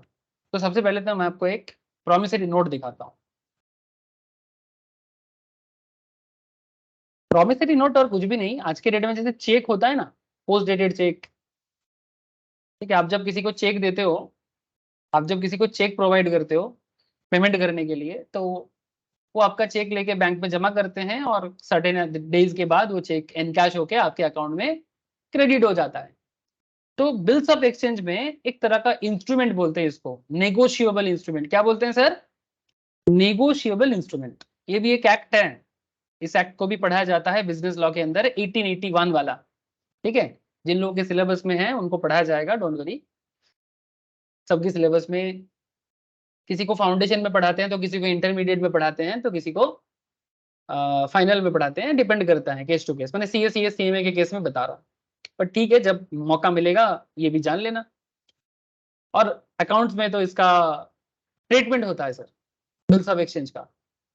फिलहाल मैं उतना डिटेल्स में नहीं जाऊंगा, सिंपल इतना कहूंगा, ये जो प्रॉमिसरी नोट है इसमें क्या होता है कि एक बंदा अपना प्लेस ऑफ रेसिडेंस बताते हैं, डेट देते हैं, फिर यहाँ पर आई मेकर्स जो बिल बना रहा है, जो प्रॉमिसरी नोट बना रहा है, एग्री एंड प्रॉमिस टू पे, फिर जिसको पेमेंट करे उसका नाम देता है, ठीक है, कि आई मिस्टर एक्स, ठीक है, agree and promise to pay mister Y, or order the sum of rupees 5000 euro or rupees or value received with interest at the annual rate of interest. ठीक है, इस इतना इंटरेस्ट के साथ इतने डेट के बाद मैं उनको पेमेंट करूंगा। फिर जो भी बना रहा है उस पर्टिकुलर प्रॉमिसरी नोट को अपना सिग्नेचर कर देगा एकदम, है ना सर। इसका मतलब क्या हुआ, मैंने आप बेसिकली किसी को प्रॉमिस कर रहे हो कि एक सर्टेन डे के बाद आप किसी को पेमेंट करोगे, इतनी सी बात है ना, इतनी सी बात है, मुझे किसी से मोहब्बत नहीं है, समझ रहे हो सर, पेमेंट करने का बात कर रहा है। तो यहाँ पर क्या बोल रहे सर, एक से minor makes a promissory note in the name of Y और attaining majority he can not ratify it. मतलब ऐसा नहीं कि जो पुराना, जब वो माइनर था तब उन्होंने किसी को पेमेंट करने का वादा किया। पहला बात है तो माइनर के हालत में वो कोई कॉन्ट्रैक्ट कर ही नहीं सकता, किसी भी तरह का प्रॉमिस कर ही नहीं सकता बिजनेस रिलेटेड। सोशल प्रॉमिस का बात नहीं कर रहे हैं सर। कोई ऐसा ना सोचे कि सर मैं क्लास 11 में पढ़ता हूँ, मैं अभी भी माइनर हूँ, मैं अपने दोस्तों को कोई प्रॉमिस नहीं कर सकता क्या। अरे सर, दोस्ती वाला प्रॉमिस या जो भी गर्लफ्रेंड बॉयफ्रेंड टाइप का प्रॉमिस, जो भी आप लोग समझते हो, ये तो सोशल वाला प्रॉमिस है, इंसान वाला प्रॉमिस है, वो तो ह्यूमैनिटीज का बात है। दोस्तों को वादा करके जो भूल जाता है उसका दोस्ती में सवाल उठता है ना। जो वादा किया है निभाना पड़ेगा, मैं वैसा वाला बात नहीं कर रहा हूँ सर, मैं डीलिंग्स वाला बात कर रहा हूँ, है ना, मैं डीलिंग्स वाला बात कर रहा हूँ। तो सोशल मैटर में लीगल चीज नहीं आता है। मैं आगे आगे ऐसा क्वेश्चन भी आता है कि कौन सा सोशल मैटर है, कौन सा लीगल मैटर है, कौन सा बिजनेस मैटर है, इसमें आपको बाइफर्केशन करना है। माता पिता और बच्चे के साथ भी कॉन्ट्रैक्ट होता है, बट वो सोशल मैटर का बात हो गया, है ना। दोस्तों के बीच में, हस्बैंड वाइफ में, ठीक है, वो सब बात करेंगे। तो एक से minor makes A promissory note in the name of Y on attaining majority he cannot ratify it and he makes a new promissory note in place of old one। ठीक है, here the new promissory note which he executed after attaining majority वो भी void हो सकता है अगर वो बिना कंसिडरेशन का हो तो। एक्चुअली क्यों बोल रही है बिना कंसिडरेशन का, कि पहला बात ना, जैसे यहाँ पर एक्स प्रॉमिस कर रहा है कि उनको पेमेंट करेगा, तो भाई तुम किसी को अगर गिफ्ट करोगे ना तो वो गिफ्ट है, लेकिन अगर तुम बिजनेस डील कर रहे हो ना तो कंसिडरेशन होना चाहिए। ये कुछ दिन पहले मैंने एक टॉपिक कवर किया इंट्रोडक्शन में कंसिडरेशन का, कि ऑलवेज कॉन्ट्रैक्ट में ना कंसिडरेशन होना चाहिए। कंसिडरेशन माने बहुत सिंपल बात है सर, जैसे अगर किसी को ग्रोसरी दुकान में जाके ग्रोसरी खरीदना है तो ग्रोसरी स्टोर ओनर को आपको पेमेंट करना है, तभी ग्रोसरी वाले आपको उनका प्रोडक्ट देगा। आपका चाचा थोड़ी लगते हैं कि जा बेटा आज मौज कर ले, ऐसा थोड़ी है। ना तो चाचा है ना तो विधायक है आपका, अरे चाचा विधायक है मेरे, अरे भाई चाचा आपका कोई भी लगे, दुकान में सामान खरीदोगे तो पेमेंट करना सर, क्योंकि वो बिजनेस बातें हैं, वो घर की बात नहीं है। कोई सोशल मैटर थोड़ी है, ये चलो फ्री में बांट दिया, शादी में गिफ्ट करवा दिया, ऐसा नहीं है। कहना है ये सर, सिंपल बात कर रहा हूँ कि आप जब कोई चीज खरीदते हो बदले में पेमेंट करते हो तो इसको बोलते हैं कॉन्सिडरेशन। आपका कॉन्सिडरेशन ग्रोसरी, दुकानदार का कॉन्सिडरेशन उसका पैसा, पेमेंट, है ना। दुनिया इसी तरह से चलता है, इकोनॉमी इसी तरह से चलता है, सबको अपना हक का चीज मिलना चाहिए। बिजनेस के अंदर नजर से बात कर रहा हूं। तो कहना मैं क्या चाहता हूं कि अगर एक्स बोल रहा है कि मैं पेमेंट करूंगा, अरे भाई बदले में भी तो कुछ मिलना चाहिए ना, इसीलिए ये वर्ड लिखा है कि अगर वो बिना कंसिडरेशन का हो ना तो भी वॉइड हो जाएगा, भले ही मेजर बनने के बाद क्यों ना करे। यानी फ्री में दोगे तो वो कॉन्ट्रैक्ट नहीं बनेगा, कॉन्सिडरेशन होना चाहिए, समथिंग इन रिटर्न होना चाहिए, तभी वो बिजनेस डील है, तभी वो लीगली वैलिड होगा। हाँ, there may be certain condition, एक एक्सेप्शनल सिचुएशंस भी मैंने पढ़ा के रखा लास्ट क्लास में, याद करना जो लोग लास्ट क्लास किए हो कंसिडरेशन वाला क्लास में, कि देयर आर सर्टेन कॉन्ट्रैक्ट जो बिना कंसिडरेशन का भी कॉन्ट्रैक्ट होता है, उसका एक अलग एक्सेप्शनल सिचुएशंस पढ़ा के रखा, काफी इंटरेस्टिंग है, गो थ्रू करना सर। लिंक सभी के पास होगा, एक बार चेक कर लेना, नहीं है तो मेरे से एक बार मांग लेना। तो सिंपल बात है सर कि जो मेन कॉन्ट्रैक्ट है अगर वो माइनर हालत में किए हो तो वो पहले से ही कैंसिल है और उसको आप रेटिफाई नहीं कर सकते मेजर बनने के बाद भी। मेजर बनने के बाद आप न्यू कॉन्ट्रैक्ट कर सकते हो, बट वो भी कंसिडरेशन वाला होना चाहिए, यानी बदले में आपको भी कुछ मिलेगा उसको भी कुछ मिलेगा, तब वो वैलिड हो सकता है, अदरवाइज वो भी वॉइड हो जाएगा। बिकॉज कॉन्ट्रैक्ट कहते हैं नो कंसिडरेशन नो कॉन्ट्रैक्ट, जिसमें समथिंग इन रिटर्न ना हो वो कॉन्ट्रैक्ट हो ही नहीं सकता, एक्सेप्शनल सिचुएशंस को छोड़ के, जिसके बारे में मैंने प्रीवियस लेक्चर्स में बता के रखा सर, लास्ट वीक का मंडे वाला क्लास। अगर किसी को अंदर से इच्छा हो गया सर लास्ट वीक क्या पढ़ाए थे, आप आगे घर जाके बाद में जब क्लास के बाद या कल सुबह उठ के कर लेना। सच में सर अगर अंदर से आ रहे ना जज्बात, तो जज्बात का यूज करो सर अच्छे काम के लिए। आगे बात करते हैं सर। अच्छा ये वाला बात समझ में आया, no ratification after attaining majority, hello बोलो सर बोलो, समझ में आ रहा है?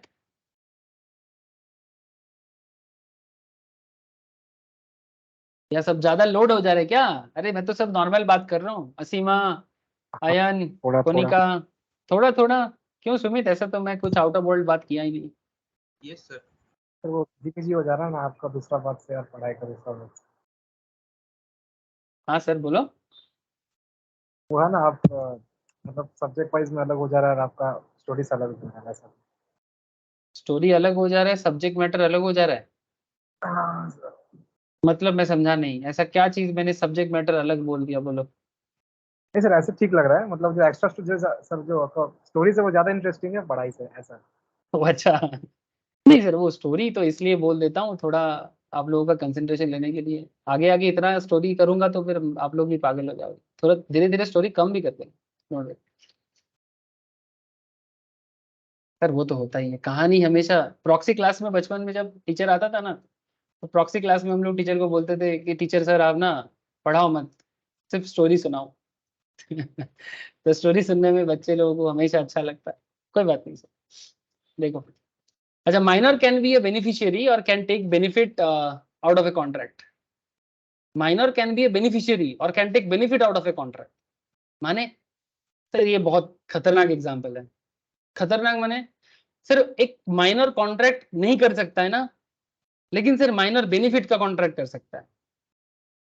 आमतौर पे एक माइनर कॉन्ट्रैक्ट नहीं कर सकता, बट बेनिफिट का कॉन्ट्रैक्ट हो सकता है sir. Example, though a minor is not a competent to contract, nothing in the contract act prevents the minor from making the other party bound to him. Thus, a promissory note duly executed in favor of minor is not void and can be sued upon by him. अगर minor के favour में कोई promissory note issue करता है ना, जो minor को actually मिलने वाला है, because he though incompetent to contract may yet accept a benefit. अगर माइनर को किसी चीज का सुविधा मिलता है तो सुविधा का बेनिफिट माइनर को देना पड़ेगा। ए minor can not become a partner in A partnership firm. मानो एक पार्टनरशिप बिजनेस है ए बी सी डी का, इसमें से डी मानो माइनर है, मैंने 18 के नीचे, सिंपल बात कर रहा हूं, 18 के नीचे है जो डी है। तो सिंपल सी बात है कि एबीसीडी पार्टनरशिप फर्म में डी जो है वो पार्टनर नहीं बन सकता। बन सकता है क्या? इवन पार्टनरशिप अकाउंट भी पढ़ाया गया आप लोगों को 11-12 लेवल में, वहां पर भी शायद आप लोगों ने पढ़ा होगा कि अगर कोई माइनर है तो वो पार्टनर नहीं बन सकता, लेकिन बेनिफिट का पार्टनर बन सकता है। अगर पार्टनरशिप फर्म से कोई प्रॉफिट अराइज हो रहा ना, तो प्रॉफिट का बेनिफिट डी को मिलेगा, लेकिन अगर कोई लाइबिलिटी बनता है पार्टनरशिप बिजनेस का, वो लाइबिलिटी डी नहीं लेगा। सर बात को समझे? प्रॉफिट ओनली पार्टनरशिप जो होता है उसमें, हाँ सर बोलो। जो प्रॉफिट ओनली पार्टनर्स जो होते हैं वो लोग, हाँ exactly sir, profit only partnership. ठीक है, तो नॉर्मली माइनर के केस में ये बात लागू होता है। माइनर कभी भी लायबिलिटी एक्सेप्ट नहीं करेगा, वो बेनिफिट के लिए जरूर रहेगा। ठीक है, section 30 of the Indian partnership act 1932, इसमें भी इसके बारे में बोला गया है। सब कनेक्टेड है एक्ट के साथ, हर एक्ट कनेक्ट कर लेता है, but I hope you understand. हाँ, इस बात का भी एक बात को ध्यान देना पड़ता है कि में with the consent of all the partner, बाकी पार्टनर का कॉन्सेंट भी होना चाहिए कि क्या ऐसे पार्टनर को हम लोग अपने साथ रखेंगे कि जो सिर्फ बेनिफिट के लिए रहेगा। पहला बात, अगर वो माइनर है तो उसको बेनिफिट के लिए ही रखना पड़ेगा, उसको किसी भी तरह का लायबिलिटी में आप प्रेशर नहीं कर सकते। ठीक है, ये माइनर को बेनिफिट है obviously. Mortgage was executed in favour of a minor, अगर मॉर्गेज माइनर को फेवर में दे रहा है तो ठीक है, लेकिन माइनर के अगेंस्ट में, मैंने माइनर से मॉर्गेज लेना है, मतलब माइनर के ऊपर प्रेशर नहीं क्रिएट कर सकते आप, लेकिन माइनर के फेवर में मॉर्गेज चलेगा, मतलब उस मॉर्गेज का बेनिफिट माइनर को मिलने वाला है। फिर he can get A decree for the enforcement of the mortgage, तो उसको उसका बेनिफिट मिलेगा, एनफोर्समेंट दिया जाएगा उसके ऊपर। ए minor can always plead minority, एक माइनर ऑलवेज अपना माइनॉरिटी को प्लीड कर सकता है। कैसे बता देते हैं sir. A minor can always plead minority and is not stopped to do so even where he was taken any loan or entered into any contract by falsely representing that he was a major. Rule of estoppel cannot be applied against a minor. It means he can allowed to plead his minority in defense. Simple बात है।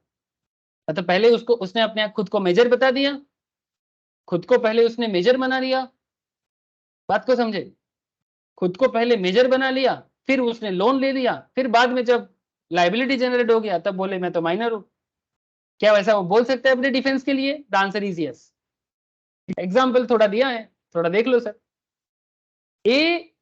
अ minor has falsely induced himself as major, मैंने किसी भी तरह से अपने आप को मेजर प्रूव कर लिया और कॉन्ट्रैक्ट कर लिया मिस्टर एक्स से for loan of ₹20,000। When mister x asked for the repayment, mister x बोल रहे माइनर को कि भाई मेरा रीपे करो, ए denied to pay. He pleaded that he was a minor so can not enter into any contract held, a can not be held liable for repayment of amount. However, ध्यान से सुनना बात को, however if he has not spent the same, अगर उसने उसको खर्चा नहीं किया, he may be asked to repay it but the minor shall not be liable for any amount which he has already spent even though he received the same by fraud. Thus, a minor can always plead minority and is not stopped from doing so, even where he had produced a loan or entered into some other contract by falsely representing that he was full age when in reality he was a minor. मतलब आप लोग जरूर मन में सोच रहे हैं, sir इसका मतलब माइनर अपना माइनॉरिटी का फायदा उठा सकता है? हाँ सर, उठा सकता है। ये डिपेंड करता है अगले पे, माइनर जिसके साथ कॉन्ट्रैक्ट कर रहा है उसके ऊपर डिपेंड करता है कि वो जब किसी के साथ कॉन्ट्रैक्ट करे वो देख ले भाई वो किससे कॉन्ट्रैक्ट कर रहा है। हेलो सर, बात समझ में आ रहा है कि नहीं? बोलो।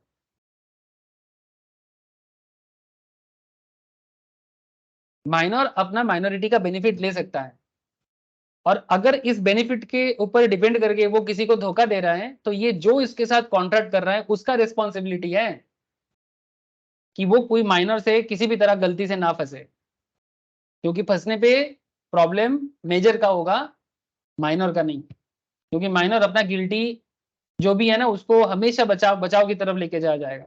इवन ये not just in case of business law, ये हर तरह का लॉ में माइनर को नॉर्मली बेनिफिट दिया जाता है। हेलो, बोलो सर, समझ में आ रहा है कि नहीं?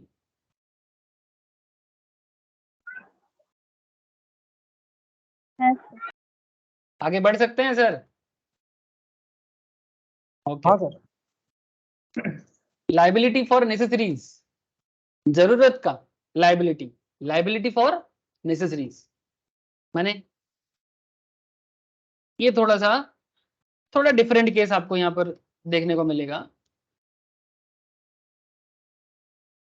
The case of necessaries supplied to a minor or to any other person whom such minor is legally bound to support is governed by section 68 of the Indian Contract Act.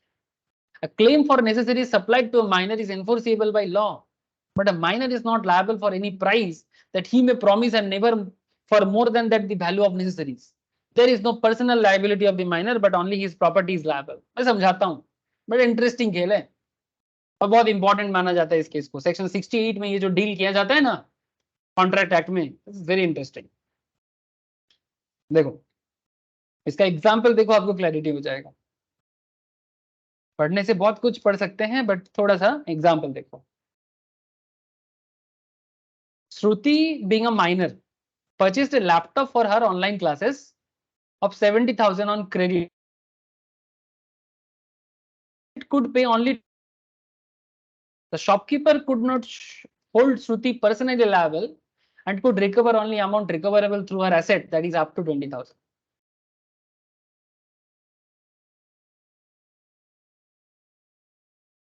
बात को समझे sir? अगर श्रुति जो कि एक minor है as per the example, इन्होंने एक लैपटॉप परचेज किया एजुकेशन पर्पस के लिए, ऑब्वियसली 70,000 का लैपटॉप उन्होंने क्रेडिट में ले लिया, दुकानदार भी उनको दे दिया। वो अलग बात है कि दुकानदार को नहीं देना चाहिए था, है ना सर, चेक कर लेना चाहिए था।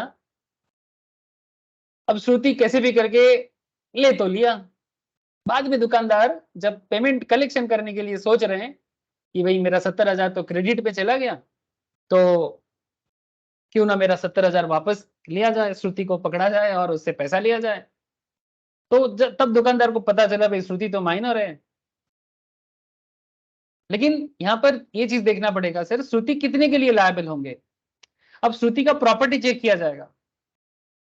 सर श्रुति का माँ बाबा का प्रॉपर्टी, हाँ वो भी चेक किया जा सकता है बिल्कुल, बट अगर कोई मानो कि श्रुति जो है वो कोई माने क्या बोलते हैं ऑर्फन निकला, तो ऐसा भी हो सकता है।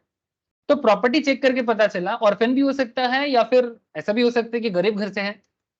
तो श्रुति का जो प्रॉपर्टी है उससे ये पता लग रहा है कि भाई इनसे तो हार्डली 20,000 मिल सकता है। तो दुकानदार ना 20,000 ही श्रुति के एसेट से, प्रॉपर्टी से ले सकता है, इससे ज्यादा नहीं ले पाएगा, क्लेम नहीं कर पाएगा। मतलब ये फॉल्ट भी दुकानदार का है कि वो देख के काम करे, सिंपल सी बात है। नाउ क्वेश्चन इज दैट ये जो नेसेसिटी का बात था ना सर, कि नेसेसरीज के लिए एक माइनर अपना अधिकार जरूर, मतलब सिंपल एक इसका एक और भी एग्जांपल हो सकता है। यहाँ पर लैपटॉप वाला एग्जांपल था, एक दूसरा टाइप का एग्जांपल मैं आपको ड्रॉ करता हूँ, ध्यान से सुनना।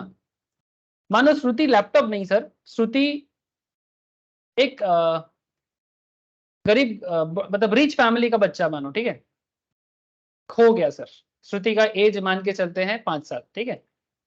श्रुति एक 5 इयर्स की बच्ची है जो रिच फैमिली से बिलोंग करता है, बट ये बात किसी को नहीं पता। तो कोई श्रुति को रास्ते में मिला, बात को समझे सर, ऐसे पड़ा हुआ मिला, तो श्रुति को अपने घर लेके गया, ठीक है। समवन क्या बोलते हैं, मतलब कोई अननोन पर्सन, ठीक है, कोई अननोन पर्सन श्रुति को घर लेके गया और एक बच्चे को जीने के लिए जितना जरूरत था वो सारा का सारा चीज श्रुति को दिया, मतलब बेसिक फूड्स, हेलो, ठीक है, बेसिक फूड, शेल्टर, कपड़ा, ये सारा चीज दिया।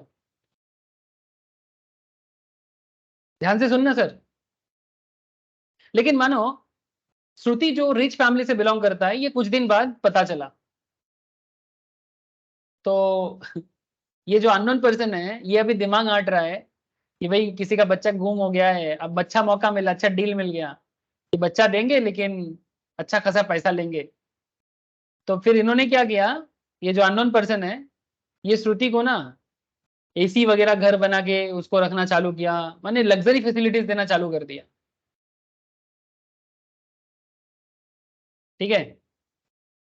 नाउ क्वेश्चन इज दैट कि जब श्रुति को उसका ओरिजिनल फैमिली लेके जाएगा, तब ये जो अननोन पर्सन है ना श्रुति की फैमिली से अमाउंट चार्ज कर सकता है, बट नेसेसिटी का सप्लाई जो भी है ना वो सप्लाई चार्ज कर सकता है। ये जो लग्जरी श्रुति को अगर मिला है ना अननोन पर्सन से, वो लग्जरी चार्ज नहीं कर सकता, क्योंकि किसी ने बताया नहीं था उनको कि लग्जरी देना पड़ेगा, वो अपने से दिया है। अब लग्जरी जो भी फैसिलिटीज, सुपर डिलक्स घर में रखा, सुपर डिलक्स छुट्टी मनाया, वो आपका मर्जी है भाई। आप नेसेसिटी क्लेम कर सकते हो कि भाई जब जब तक बच्चा मेरे पास था मैं उनको सारा खाना जरूरत का चीज दिया, मेडिसिन था वो भी दिया। समझ रहे हो sir?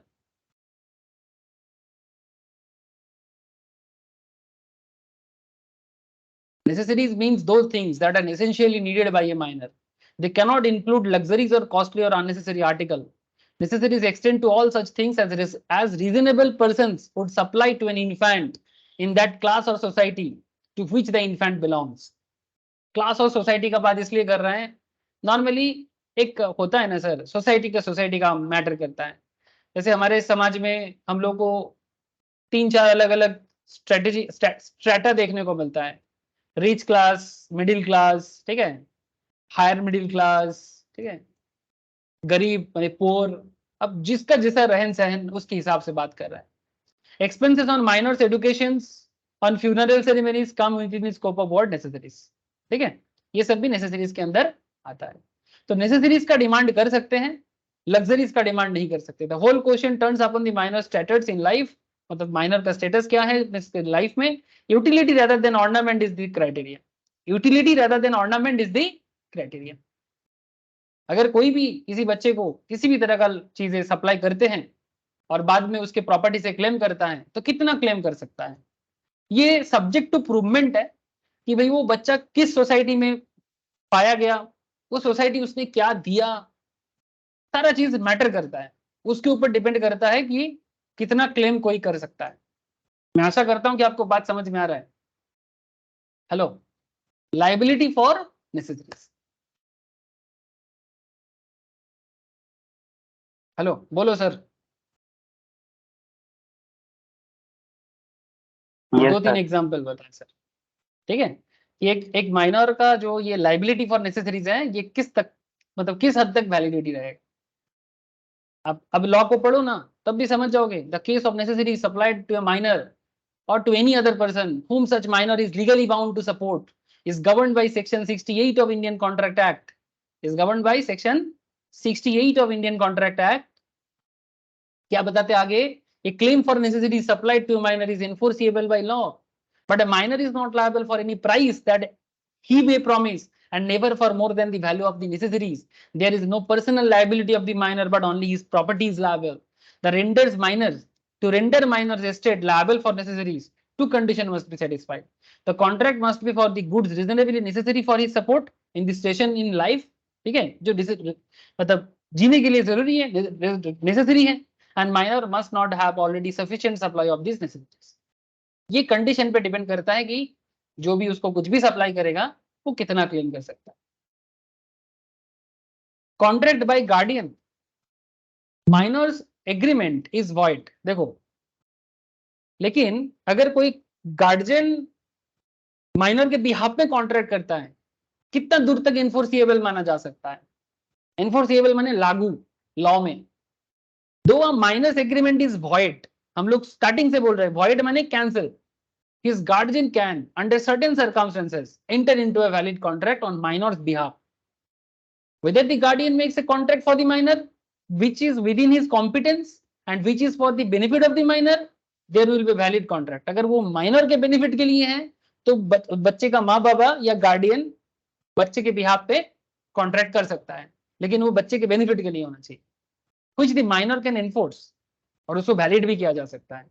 Normally minor agreement void होता है, बट माइनर के बिहाफ में अगर उसका गार्जियन माइनर के बेनिफिट के लिए कोई कॉन्ट्रैक्ट करे उसको वैलिड बनाया जा सकता है. But all contract made by guardian on behalf of a minor are not valid. सारा का सारा नहीं. For instance, example, the guardian of a minor has no power to bind the minor by a contract for the purchase of immovable property like land, building, but a contract entered into by a certified guardian, अगर court ने appoint किया of a minor, ठीक है, with this session sanction of the court for the sale of minor's property, ठीक है, कि minor का property है, कोर्ट ने परफॉर्म करने के लिए गार्जियन को परमिशन दे रहा है, तो कर सकता है. May be enforced by either party to the contract. अगर कोर्ट ने परमिशन दिया कि कोई गार्जियन किसी माइनर के प्रॉपर्टी को सेल कर सकता है, अपॉइंटेड बाय कोर्ट होना चाहिए, नहीं तो नहीं कर सकता. नॉर्मली इमूवेबल प्रॉपर्टी तो बिल्कुल नहीं कर सकता, बट कोर्ट के परमिशन पे हो सकता है. ठीक है sir. Contract by guardian special cases में पॉसिबल है, नॉर्मल केस में नहीं. No specific performance, a minor agreement being absolutely void. There can be no question of the specific performance of such an agreement. No insolvency, a minor cannot be declared insolvent. एक minor को हम लोग दिवालिया इंसान नहीं बोल सकते. दिवालिया माने अरे बैंकरप्टेड रे बाबा, देवलिया, बांग्लाते बोले देवलिया होएगा जी, जिसको बंगाली समझ में आता है उनके लिए बोल रहा हूँ. हिंदी में बोलते हैं दिवालिया. दिवालिया इन द सेंस कि जो फकीर इंसान हो गया, मैंने किसी फकीर समझते हो जिनको जो लोन लिया था. फकीर word is not word right यार. फकीर मैंने जो बेसिकली अपना कोई बिलोंगिंग नहीं रखता उसको फकीर बोलते हैं. सॉरी सर, बट हम ऐसा लोन वगैरह लिया है, रीपे नहीं कर पा रहे, तो उस इंसान को बैंकरप्टेड बोला जा सकता है या इंसॉल्वेंट कहा जा सकता है. यस बोलो सर. यस, कोई क्वेश्चन आ रहा है? कंगाल. हाँ कंगाल, यस कंगाल. ठीक है, कंगाली पे आ चुका है. Very good sir, right word. ठीक है, माइनर को कभी कंगाल घोषित नहीं किया जा सकता, इंसॉल्वेंट घोषित नहीं किया जा सकता. ठीक है, a minor can not be declared insolvent as he is incapable of contracting debts and dues are payable from the personal properties of minor and he shall never be held personally liable. Personally तो वो कभी भी liable नहीं होंगे. अगर property से कुछ दिया जा सकता है तो देखा जाएगा, प्रॉपर्टी है तो. अगर माइनर का कोई प्रॉपर्टी है तो प्रॉपर्टी से, सपोज माइनर ने बैंक से फ्रॉडुलेंटली पैसा ले लिया, अब देखा जाएगा क्या माइनर के प्रॉपर्टी में वैल्यूएशन है, अगर है तो लिया जाएगा. लेकिन उस केस में भी बार बार पूछा जाएगा जो भी माइनर के साथ कॉन्ट्रैक्ट करेगा कि आपने क्यों नहीं देखा कि ये माइनर है. इतना आसान नहीं है, माइनर के साथ तो कोई भी डील नहीं करना चाहता. अगर माइनर फ्रॉड किया है तो फिर वो सब्जेक्ट टू प्रूव करके फिर जो भी माइनर को लोन देगा वो अपना क्लेम कर सकता है, बट वो भी subject to certain conditions. But इसका मतलब ये नहीं कि आप माइनर को इंसॉल्वेंट कर दोगे, क्योंकि वो माइनर है, कॉन्ट्रैक्ट करने के लायक नहीं है. आप उनको इंसॉल्वेंट या बैंकरप्टेड ऐसा नहीं कर सकते. पार्टनरशिप में तो मैं आपको ऑलरेडी बता दिया, बेनिफिट का पार्टनरशिप हो सकता है, लॉस का या लायबिलिटी का नहीं. Minor can be an agent. सवाल है सर, बड़ा अच्छा सवाल है. Minor can be an agent. A minor can act as an agent but he will not be liable to his principal for his acts. A minor can draw, deliver, endorse negotiable instrument, माने वही cheque देना, bills of exchange देना, deliver कर सकता है, promissory note देना, endorse कर सकता है without himself being liable, but उसका लायबिलिटी पार्ट माइनर के ऊपर कभी नहीं आएगा. A minor can have an account in the bank. He can draw a check for his purchase, but he shall not be liable for check bounce. अगर check bounce हो जाता है, उसका liability minor पे कभी नहीं आएगा. Nor can be sued under court of law for any fraud done from his account. याद रखें sir. Minor cannot bind parent or guardian. ये भी बड़ा अच्छा बात है सर. एक minor कभी भी अपने guardian को bind नहीं कर सकता. In the absence of the authority, express or implied, an infant is not capable of binding his parent or guardian, even for necessities. The parents will be held liable only when the child is acting as an agent for parents. Example, Richa, a minor, entered into contract of buying a scooty, a bike from the dealer, and mentioned that her parents will be liable for the payment of the scooty. उसने बोला कि मेरा माँ पापा आके scooty का पैसा देके जाएगा. The dealer sent a letter to her parents for money. The parents will not be liable for such payment. मतलब इस तरह से तो दुकानदार भी फायदा उठा लेगा ना कि भाई ठीक है भेज दो यार, पैसा दे देगा, लेकिन नहीं, इसमें दुकानदार फंस जाएगा.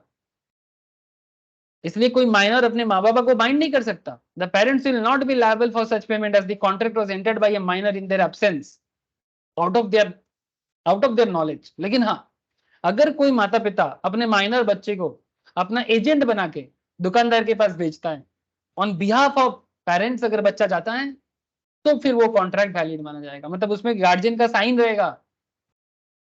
समझ रहे हो सर? तब हो सकता है. लेकिन बच्चा खुद ही अपने आप को रिप्रेजेंट किया और बोला कि पेमेंट माँ बाबा करेगा, तो इसका मतलब ये नहीं कि दुकानदार अपने उसके माँ बाबा से पैसा लेगा. नहीं कर सकता. माँ बाबा आराम से, मतलब बच्चे का जो पेरेंट्स है वो इग्नोर कर सकता है, क्योंकि इसमें फॉल्ट दुकानदार का है. वो माँ बाबा से बिना पूछे एक बच्चे के साथ कैसे स्कूटी का डील कर लिया. सिंपल सी बात है. आप कुछ भी लॉजिक लगाओ सर, प्रूव नहीं कर पाओगे. Similarly joint contract by minor and adult. अगर कोई कॉन्ट्रैक्ट में एक माइनर और एक एडल्ट एक साथ करके कॉन्ट्रैक्ट कर रहा है, in such a case the adult will be liable on the contract and not the minor. इसका भी एक फेमस केस लॉ है, साइरस वर्सेस रामचंद का केस, where there is a joint purchase by two purchaser, one of them was a minor. It was held that the vendor could enforce the contract against the major purchaser and not the minor purchaser. Simple. ठीक है. Surety for a minor in a contract of guarantee. कोई contract में अगर कोई guarantee देता है कि हाँ ठीक है इनके बिहाफ में मैं दे दूंगा अगर ये नहीं दे पाया तो. जैसे बैंक में अगर कोई लोन लेने जाता है तो बैंक बोलता है कि गारंटर लेके आओ, श्योरिटी लेके आओ. समझ रहे हो सर बात को? सपोज आप में से किसी को लोन चाहिए, बैंक जा रहे हो आप, बैंक में जाके बोलते हो कि हमको 10 लाख लोन चाहिए, तो बैंक बोलता है ठीक है लोन मिल जाएगा पर गारंटर चाहिए, जो गारंटी देगा कि अगर आप लोन नहीं रिपे कर पाए तो आपके बदले में वो देगा, तब आपको लोन शायद मिल सकता है. तो in a contract of guarantee when an adult stand surety for a minor, then he is liable to third party as there is a direct contract between the surety and the third party. Example, mister X guaranteed for the purchase of a mobile phone by Krish. Krish एक minor है. Krish अगर मेरा बात सुन रहा है, Krish अगर class में है तो जरूर सुन रहा होगा. Mr. X guaranteed for the purchase of a mobile phone by Krish, a minor. In case of failure payment by Krish, Mr. X will be liable to make the payment. Simple सी बात है, क्योंकि Mr. X जो है वो minor Krrish के behalf में surety बनाता, इसको बोलते हैं श्योरिटी या गारंटर. ठीक है, तो माइनर का श्योरिटी हो सकता है. जैसे कोई बच्चा एजुकेशन लोन ले रहा है, तो एजुकेशन लोन एक बच्चे को तभी कभी भी डायरेक्ट नहीं देता है बैंक, माँ बाबा को रखता है गारंटर के तौर पे, तभी बच्चे को एजुकेशन लोन वगैरह भी दिया जाता है. ठीक है, समय मिलता है एजुकेशन लोन में काफी. ठीक है, डायरेक्ट तो नहीं मिलेगा सर, डिपेंड करता है कौन सा पढ़ाई कर रहे होगे उसके ऊपर भी. IIM IIT वाले को थोड़ा गारंटी ऐसे ही फ्री में मिल जाते हैं, हर किसी को नहीं. अच्छा, बड़ा सवाल है सर, क्या माइनर शेयर होल्डर बन सकता है, माने किसी कंपनी का शेयर होल्ड कर सकता है? द आंसर इज नो, नहीं कर सकता. माँ बाबा के बिहाफ में कर सकता है. A minor being an incompetent to contract can not be a shareholder of the company. If by mistake, अगर किसी गलती से उसने अपने आप को मेजर बोल के शेयर होल्डर बन भी गया, तो उसको कैंसिल करना पड़ेगा, ट्रांजैक्शंस को रिसाइन करना पड़ेगा and remove his name from register. But minor में acting though his lawful guardian become a shareholder by transfer or transmissions of fully paid share to him. हाँ, कोई माँ बाबा अपने बच्चे के नाम पे शेयर खरीद के रख सकता है, acting though his lawful guardian, through his lawful guardian become a shareholder by transfer or transmissions are fully paid up share. माने एक माइनर नॉर्मली शेयर होल्डर नहीं बन सकता, बट माँ बाबा अपने बच्चे के बिहाफ में शेयर होल्डर बनने का काम कर सकते हैं, जिसका बेनिफिट इन फ्यूचर में बच्चे को ही मिलेगा। एक लास्ट पॉइंट है sir minor related, liability for taught. Taught का मतलब होता है छोटा मोटा सोसाइटी में जो गलती वगैरह होता है ना, सिविल रॉन्ग बोलते हैं इसको, इसको लॉ ऑफ टॉट भी कहा जाता है। सीएस वाले को लॉ ऑफ टॉट में अच्छा खासा नॉलेज लेना पड़ता है, सबका सीएसीएमए में उतना टॉट का डिटेल्स नहीं है, बट टॉट का सिंपल मतलब बताता हूँ। टॉट इज अ सिविल रॉन्ग, कोई किसी भी तरह का, किसी को कुछ, किसी से लोन लेके रीपे ना करना, किसी को किसी का सामान लेके उसको रिटर्न ना करना, इस तरह का, किसी को गाली दे देना, something like that. A minor is liable in tort unless the tort is in reality is a breach of contract. अगर वो breach of contract का पार्ट है तो बात अलग है, कॉन्ट्रैक्ट ब्रीच हो गया, that's a different thing, but normally tort का लायबिलिटी माइनर को लेना पड़ता है। जैसे कि एग्जांपल दिया है, एक माइनर ने एक घोड़ा बोरो किया था किसी से for riding purpose, only he was held liable when he lent the horse to one of his friends who jumped and killed the horse. भाई तुमने लिया था, अपने दोस्त को दिया, दोस्त ने घोड़ा को मार दिया, सिमिलर सॉरी जंप्ड करके घोड़ा से मर गया। Similarly minor was held liable for his failure to return certain instrument, किसी से कोई प्रोडक्ट लिया उसको रिटर्न करने में भूल गए तो लायबल होगा sir, which he had hired and then passed on to a friend, खुद भाड़े पे लिया फिर दोस्त को दे दिया। तो ये सब चीजों में उसका लायबिलिटी है कि जो उसने किया उसको देना पड़ेगा। मतलब ऐसा नहीं कि माइनर है बोल के हर चीज में छुटकारा, नहीं सर, ऐसा बात नहीं, ठीक है। वो सब लॉ में, कोर्ट ऑफ लॉ में देख चेक किया जाएगा भाई कैसा गलती किया है नहीं किया है। तो लायबिलिटी फॉर टॉर्ट आता है सर माइनर पे, बट माइनर को बहुत सारी चीजों में एग्जेम्पशंस भी दिया गया है, आपने काफी डिटेल्स में पढ़ा। बहुत इंपॉर्टेंट है, माइनर रिलेटेड कुछ भी सवाल हो सकता है कॉन्ट्रैक्ट से। मैंने आपको 15 पॉइंट बढ़ा दिया सर, बाकी जब क्वेश्चन मिलेगा आपको और अलग अलग क्वेश्चंस भी करने का मौका मिलेगा। पर्सन ऑफ साउंड माइंड का केस आगे नेक्स्ट क्लास में पढ़ाऊंगा सर, ठीक है। ऐसे तो आपको आइडिया मिल गया है, और फिर नेक्स्ट क्लास में आपको एक्चुअली फ्री कॉन्सेंट के ऊपर डिटेल चर्चा करूंगा, बहुत इंपॉर्टेंट है ये भी। Question, under influence, fraud, misrepresentation, mistake, details चर्चा होगा कि ये कॉन्ट्रैक्ट करने के लिए ये question, under influence, fraud, misrepresentation, mistake का क्या इफेक्ट है। आज का क्लास तो मैं इतना ही रखूंगा। एक छोटा सा रिक्वेस्ट है सर, जिन लोगों का इंट्रोडक्शन लेवल का क्लास थोड़ा बैकअप करना पड़ेगा, वो लोग प्लीज मेरा बात मानो, और एक समय थोड़ा मिल जाएगा सर, 5-7 दिन, आप लोग जितना हो सकता है एटलीस्ट कोशिश करो सर, पढ़ाई तो करना है सबको। अगर मजे में थोड़ा सा इंट्रोडक्शन लेवल का सारा ऑफर, एक्सेप्टेंस रिलेटेड क्लास अगर सुन लेते हो, जिनका हो चुका है वो अगर थोड़ा रिवाइज कर लेते हो, अच्छा रहेगा सर, प्रिपरेशन सभी का अच्छा हो जाएगा। तो क्या होगा, आगे का हर चीज आप लोगों को समझने में ईजी रहेगा, ठीक है। तो सर आज का क्लास इतना ही है, मैं आशा करूंगा कि आप लोगों को समझ में आया। आया कि नहीं आया रे, बोलो सर। जो लोग प्रीवियस क्लास करके आ रहे हो उनको तो समझ में आना ही चाहिए, जिन लोगों का मे बी प्रीवियस लेक्चर्स उतना अच्छे से नहीं हुआ है डिटेल्स में, उनको मे बी थोड़ा सा मतलब ऐसा लग सकता है कि थोड़ा सा आधा अधूरा फन है, बट वो भी नहीं लगेगा अगर आप वो लोग भी बीच में से मतलब लास्ट नेक्स्ट वीक के अंदर या जितना जल्दी हो सके वो बैकअप थोड़ा देखिए, ठीक है सर। हेलो, बोलो सर, बोलो। Yes sir. ठीक है सर, तो फिर इतना ही है आज, बाय, फिर good night to all of you. Thank you जिनके सर। पास, ओके सर, जिनके Thank you, पास sir. नोट्स नहीं है मैं उनको नोट्स शेयर कर दूंगा, अगर बाई चांस भूल जाए तो मेरे को थोड़ा पिन कर देना sir. Thank you, sir. Okay, thank you sir, bye. Sir thank you sir, thank you.